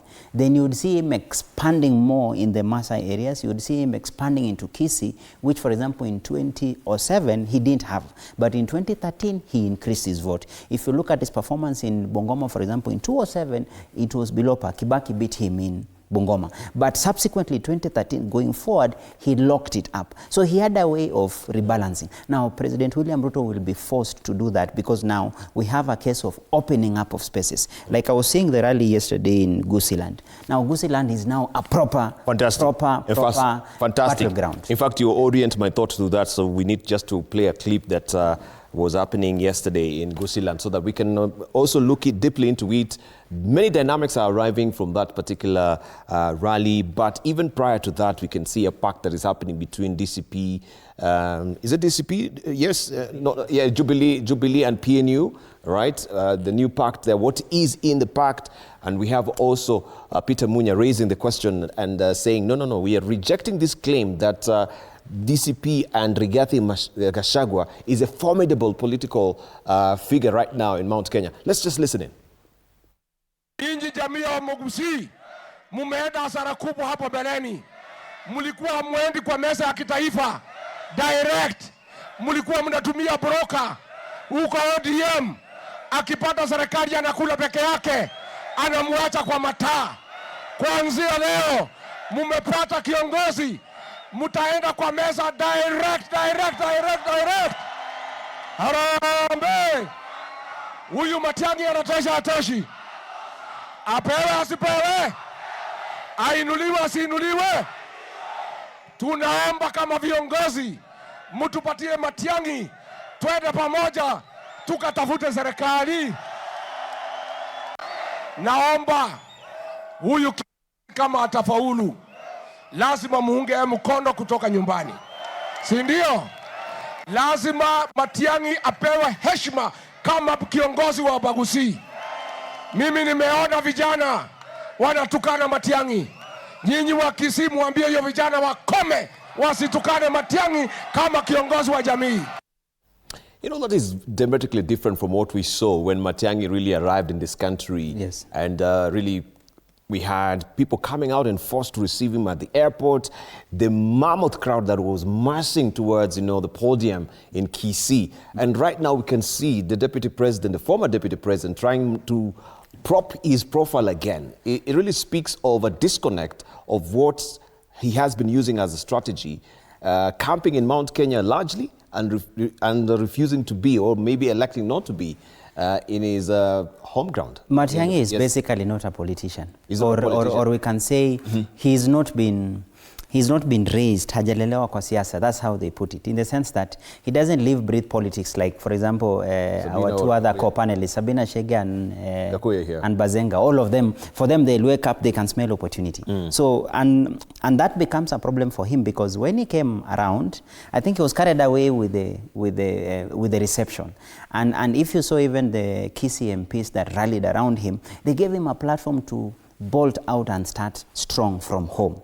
Our politics are local, even though we say that we are moving away from ethnic-based politics, but you still come from somewhere. And even in the first world, even in the US, the Republicans have their stronghold. Even when Donald Trump was starting his campaign, he started with Texas. He started with the border, Arizona, the border with Mexico, because he knew he was going to drive an immigration-based campaign where he was saying, we don't want foreigners to come in. And he knew he was going to the heartland of the Republicans. I suspect, or I think, Matiang'i should have picked the same. But Matiang'i played gentleman politics kind of a thing, whereby he wants to showcase himself as a national leader. The last posting he had in government was Interior Minister. He was the most powerful minister in the second term of Uhuru. And I think maybe still in his head somewhere that he is this big minister that rules over the republic. He forgets when it comes to politics, it goes back to your polling station. Did you notice that after the elections of 2022, it was very easy to bash Martha Karua, because in her own polling station, they lost against Kenya Kwanza. So it was easy to tell her, even if you couldn't lock in your own polling station, because the perceptions and optics matter. Indeed. So I feel Matiang'i kinda did not have that long game, so that he came in, he quickly went to Gusii. He got a massive reception, in the sense that if the two governors could actually stop everything and give audience, they actually received him formally. He was almost like the chief of the entire Gusii land. And even Simbarati was forced then to accompany him, and where he was having his homecoming in Nyamira. Then after that, everything went down. There was a second opportunity during the by-elections, where you had the MCA candidates seeking positions in Gusii. He did well, but was not the main engine. Actually, the fight was left to Kibagendi and Onyonka. They became the face of the MCA wins for Matiang'i's party. With the UPA, so, yes. So it became a fight between Kibagendis, the Onyonkas versus what is his name? The chief whip, Osoro. But Matiang'i was supposed to stamp his authority. He was supposed to camp there. You saw, for example, in Mount Kenya, that is where Rigathi was trying to stamp his authority in the Mount Kenya East. That's why he almost became the face of it. Although Justin Muturi was more or less at home in Siakago, but you could see Rigathi actually packed there for 2 weeks, waking up morning, evening in Mbeere. What is the idea? It was basically to buttress. Even if you don't win, it's just to showcase, like, I'm the chief around here. So I feel for Matiang'i it's a learning curve. So I feel that even the United Opposition as a team felt that they need to show up. Because if you look at the leading lights in that particular formation, the three leading lights in that formation are Rigathi Gachagua, we have Kalonzo Musyoka, and we have Matiang'i. The weak among the three is Matiang'i, because yes, he has an acceptability. He is known to be a very strong, for example, administrator. But does it translate to his vote? Can he say he can lock in their million votes from Gusii? Just hang on a bit. So we hear also from Sabina on this. The president, the former president, has actually now made very clear that this is a preferred presidential hopeful within the Jubilee Party. I know there has been acrimony within the party as well. You have suffered the brunt of it. But from your own perception, do you think he's a political deadweight? Yeah, he's coming in too early as a technocrat, has to maybe learn the ropes of how to become a politician. This has been seen. He's not really like milking some of his opportunity to build up his political, of course, optics, as it were, missing major moments and opportunity like even the by-election. I think, yes, as he said, Matiang'i is not a politician. And by the time he came in, there was a lot of hope, and I think a lot of people really would have preferred, he was like the preferred candidate across the board. By then? By then. And even when he came in, the former president handed him on a silver platter, the Jubilee Party. But what has he done with the Jubilee Party? You know, we had issues. We still have issues within the party. Matiang'i till today, he has not called us. We have never met him, but we see him having, I think he's comfortable having those small meetings and not facing things head on. And I think that's what he has avoided. And you see, it might be too late for him to redeem himself. Because once you are handed over leadership, you take up the baton and run with it.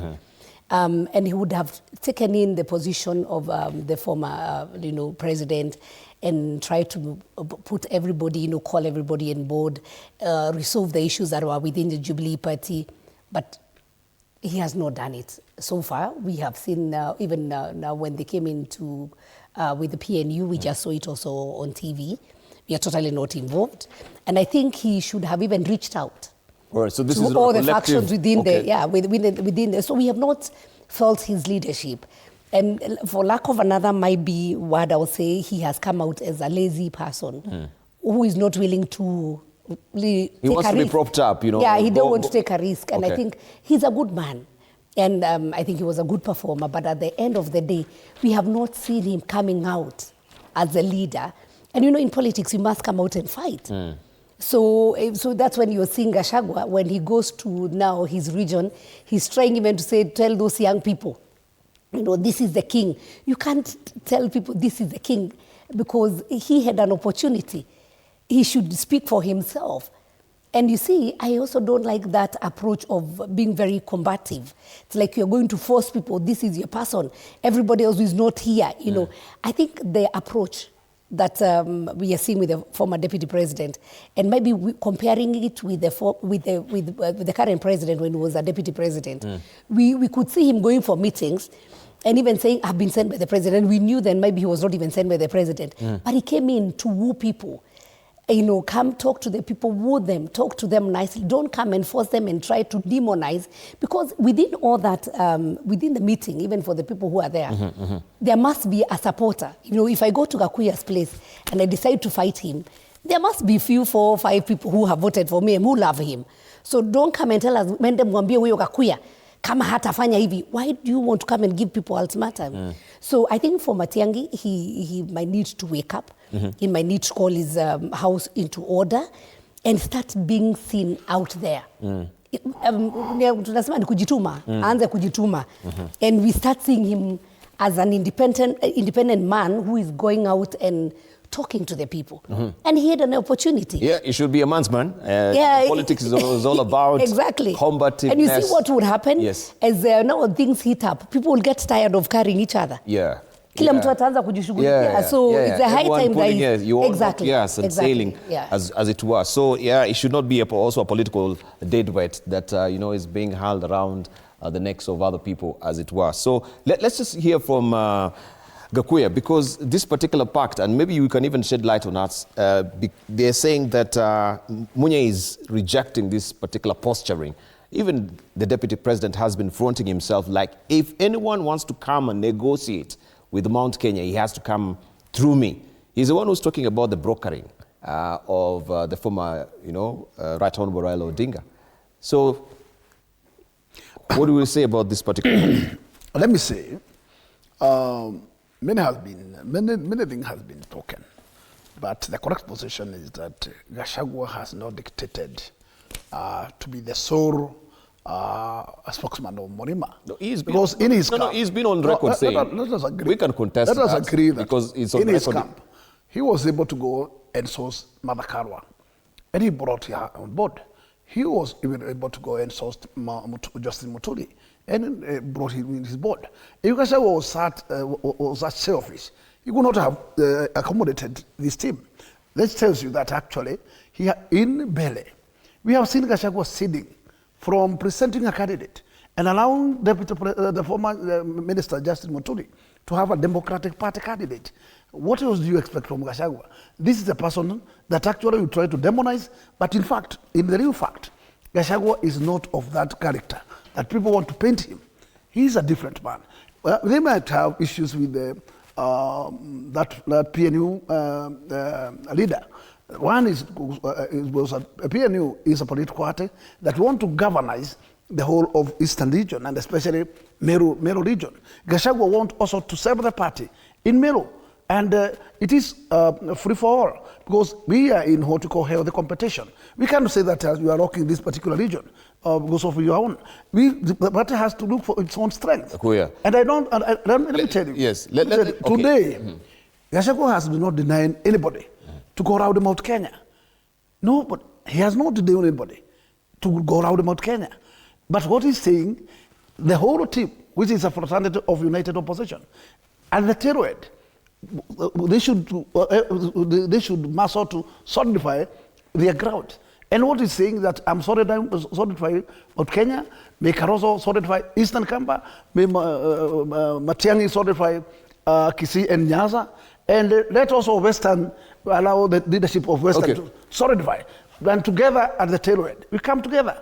And to come together, we are able to look for modalities of having one candidate. And as much as we want to say that Matiang'i is not a strong candidate, I still belong he is.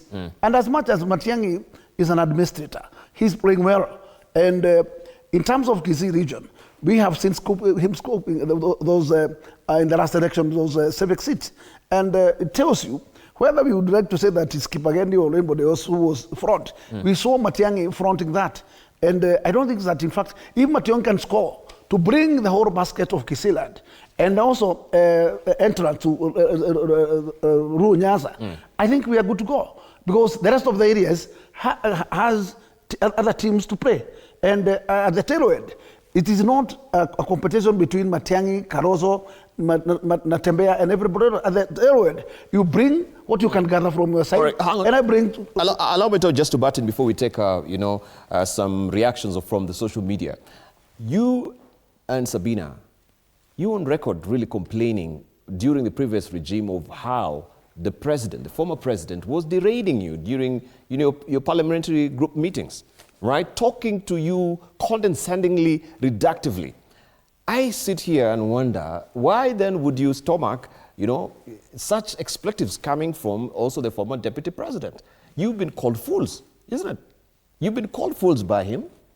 He is actually, but collectively, you've been called fools.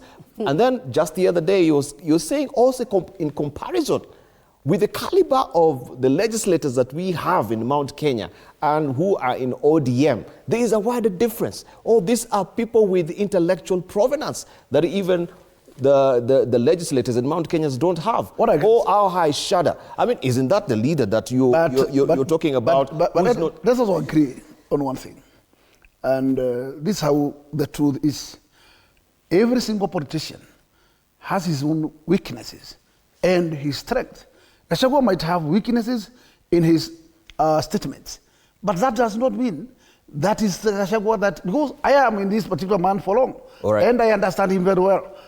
Sometimes I also pity some sentiments he makes, but that does not mean Gachagua is weak in complete in its entirety. Yes, but actually that does not mean we are going to let him out because of that particular weakness. What we need to do is to make sure that we support him to make sure that weakness is we sort that weakness.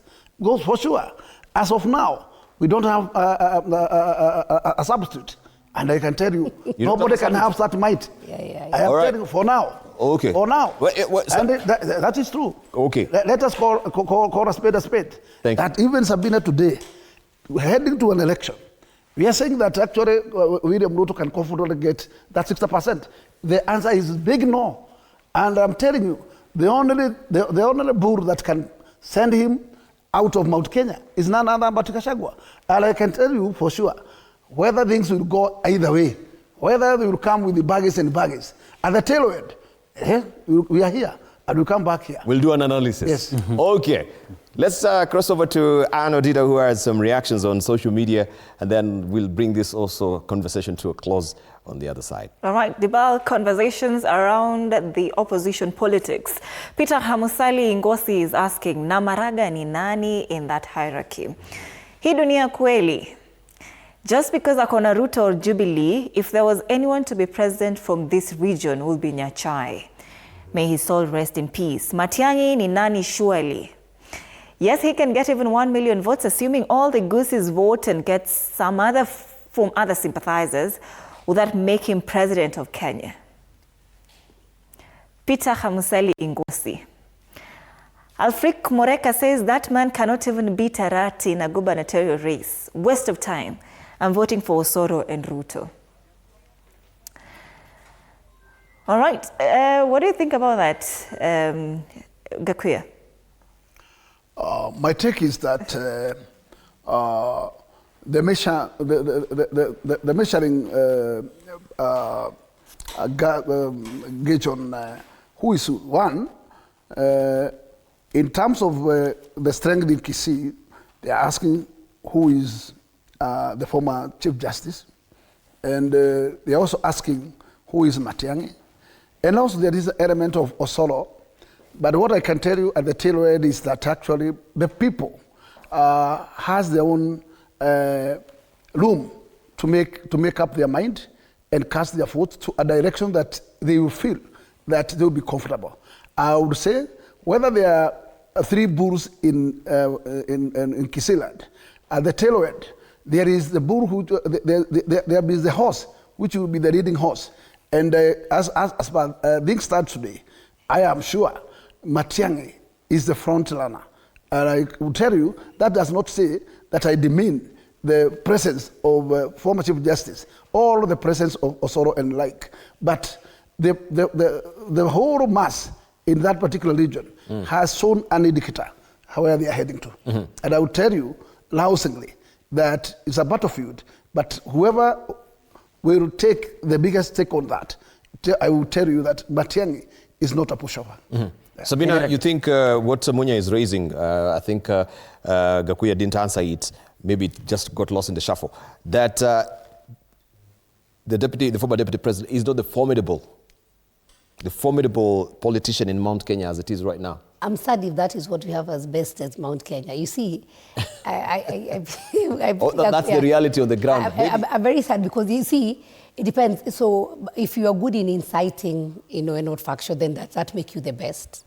You see. But Joshua says politics is all about perception. It is true, it's about perception. Yes. You see, the former deputy president have been on record saying, calling the leaders names, let me just use the local names, Togege, then, Togege. And Togege is somebody who is really not 100%. And those are the leaders that the people elected. Those are the leaders, majority of them. He went with them to the ground, held their hands, and told people, this is the best that we have. He seated with members of parliament who are not lawyers. And he seated in a meeting of lawyers and says, next election, we should all get lawyers. Mawakili wote. They are the ones who should come. And you are seated there, you are in his political party, you are not a lawyer, and you are comfortable when you are being sidelined, and you are still following such a kind of a person. You see, we should face the reality in leadership, and how maybe William Ruto was able to get the Mount Kenya, not just Mount Kenya, majority of support, and that's how he was not impeached, is because he had people skills. Let's say the truth.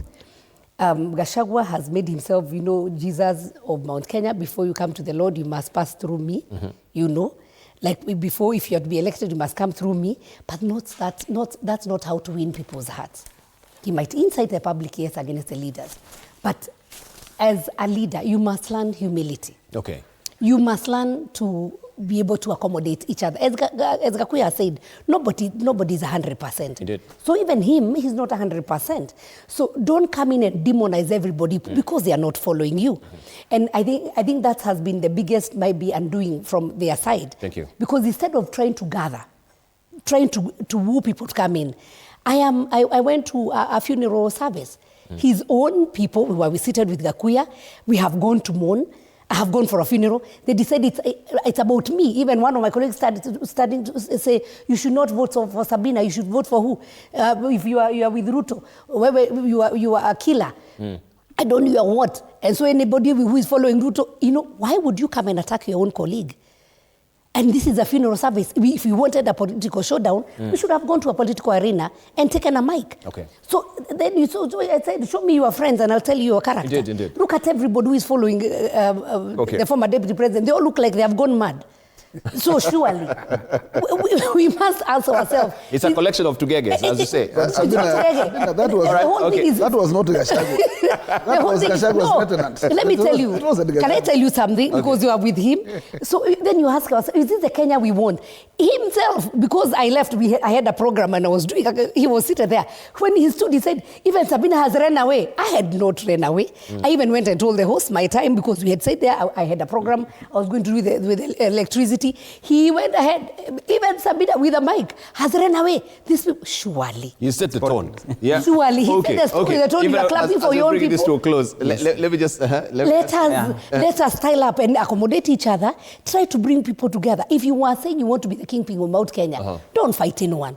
Don't fight. Don't fight. So it's lacking in prudence and discretion in his tactics and how to handle people. But actually, Gachagua is seriously changing his tone. He has not changed. That was the tone I had going the tweet for yesterday. I think let's stop Joshua. It is very easy. If it is in an executive position, if it's a PSCS, it's easy to give such advisory. How to do, what to do. For politics, politics is an emotional, circumstantial space whereby they will tell you, there's one thing to speak before you pick the microphone. Once you pick the microphone, something goes. That's a fact. Even the president, I'm sure there are some things if the president is shown afterwards, he say, did you say this? Even him will say, oh, that's not me. That is politics. And the ball as we go to the elections, we're just warming up. And that's why I remember there's that common phrase, say, if the heat is too much in the kitchen, you rather get out. So at the end of the day, this is likely to go. Number two, I have a problem with us thinking that you would want a different version of Rigathi. If it has worked for him as is now, he switches and becomes a mellow politician, then he disappears. If today then Matiang'i becomes... But is it working for his good? Or so far so good, so far so good. His abrasive style has given him the platform he has now. Otherwise he would have disappeared completely. And I think we need to define all our politicians depending on how they deal their politics. For example, you'll always find Raila Odinga was this kind of a politician who would always do riddles, who would always just pick a story from nowhere and set the conversation going. In fact, did you ever hear his speech about talking about what he'll do for the government? Not at all. It was always stories, football matches, and it worked for him. If you look at Kalonzo Musyoka, he comes up as this Mr. Diplomat, clean guy. He can't pick Rigathis tone. He can't do the Rigathis legwork. So what happens when you go to a field like that, whereby, voters come or people come there for excitement also.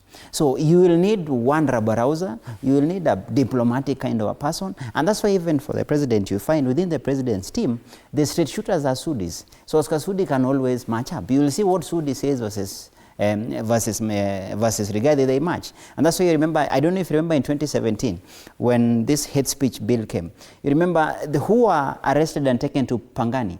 There was Kimani Ngunjiri, there was Moses Kuria. On the other side, there was Junet, and you could see they were laughing. In fact, they were making fun because they know each other. So for me, that is it. So I wouldn't have a problem much. As long as it doesn't border in hate speech, it is politics. Secondly, how many platforms do we have to be able to do politics? Mostly it's funerals and such kind of events. And churches. And that's why churches always struggle to contain. And I'm happy, I would want the churches to be honest. This time, 1 year to the elections, make the platform open. Let the politicians sell their story. Let them speak. The church can just moderate and say, no insults, but go full force, sell your story. Funerals then become the only source, and I really empathize with people going to, if you are going to do funerals where you are doing a dome tent of 4,000, 5,000, trust me, you are inviting trouble, and definitely when politicians show up, it will be politics 100%. Lastly, I wanted to comment on that.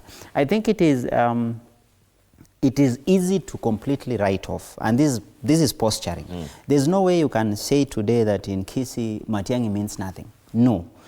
It is actually, Matiang'i has upset the political equation of Gusii, in the sense that when Arati was made to be the deputy party leader of ODM, for him, transitioning from an MP in Nairobi to Gusii and being a governor was one-way ticket to being at the national level, to be able to compete with the Johos, for example, with the exit of Raila to be. But with the entry of Matiang'i, everything is back to the drawing board, which means Arati will fight for his dear political life just to retain his seat. I foresee him possibly, if he succeeds to get his seat, trust me, it will be by the scruff of the neck. It will not be like 2022. 27, Matiang'i will make Gusii to be a difficult place for a candidate who is not running in his outfit. That will be a messy affair.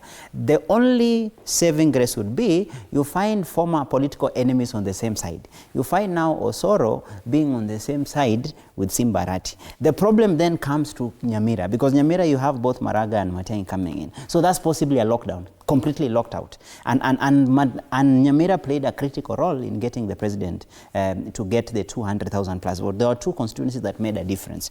That if you look at the performance of the president in Gusii, Nyamira was really critical, together with Bungoma, to get the 200,000 over and the top. So it is foolhardy to completely write off and say that Matiang'i means nothing. Actually, I empathize with the candidates in Gusii, just like the way in Central, as I've mentioned. Definitely Rigathi will be a bigger play. Lastly, Meru becomes a problem because of one reason. The leading line of the leading light of DCP is Mithika Linturi, who is vying for governorship. And then you have Peter Munya within Jubilee, still within United Opposition, vying for the same seat.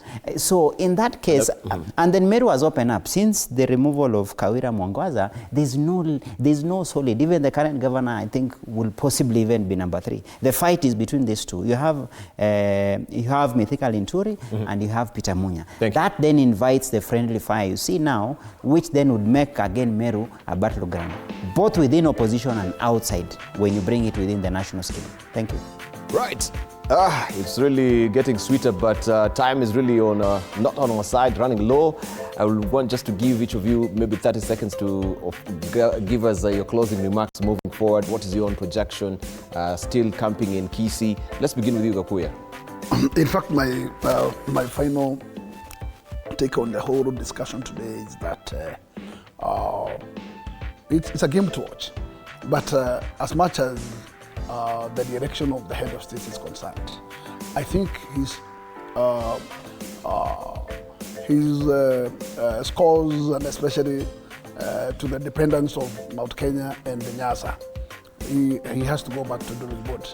And the carrot which is on the table, which is the deputy president carrot, also is something that you have to determine where to settle on it, because it seems those who are from Nyasa to the climax on the demand of the same. And if it links to Robert from Central to Nyasa, then automatically you get almost 0 from the mountain. So it's a very tricky decision. Thank you. Where he should cast his vote to where he believes that he will be able to lead something. Thank you. Thank you. Sabina, your closing remarks. Yeah, I would just want to say we have a beautiful country, Kenya. To the Kenyans, let politicians not divide you. Focus. One day in politics is a long day. Things change. And I think for the positions that people are looking for, whether it's deputy presidency or everything else, there'll be performance, that'll be what are you bringing on the table. So let's focus on achieving or even delivering what we promise the people. And I'm very sure politics will shape up. Thank you. Yes. Thank you.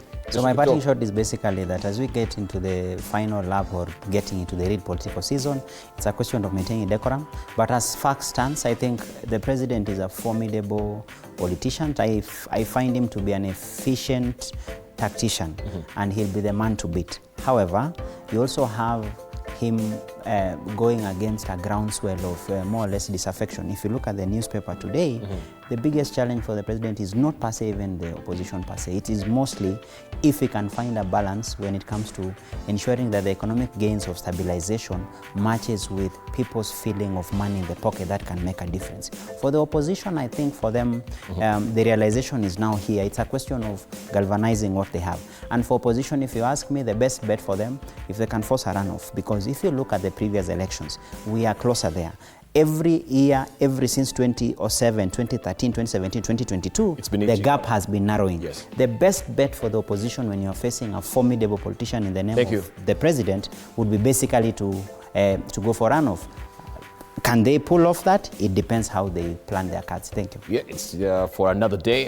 What a trenchant discussion we've had. Really enjoyed every bit of it. What a treat having you this morning. I really do appreciate I wish we had more time, but yes, we have to leave it at that because Anna Odita is coming up on the other side talking about Startup Nation. If you are wondering how to start a business, how to maintain it, and also just learning lessons from some of the experiences of business leaders who have been there going through the swings and roundabouts of it. She is a person to sit down with you and broaden your understanding. Thank you very much for your valued company. You've been watching The Morning Cafe. It continues apace on the other side of a break.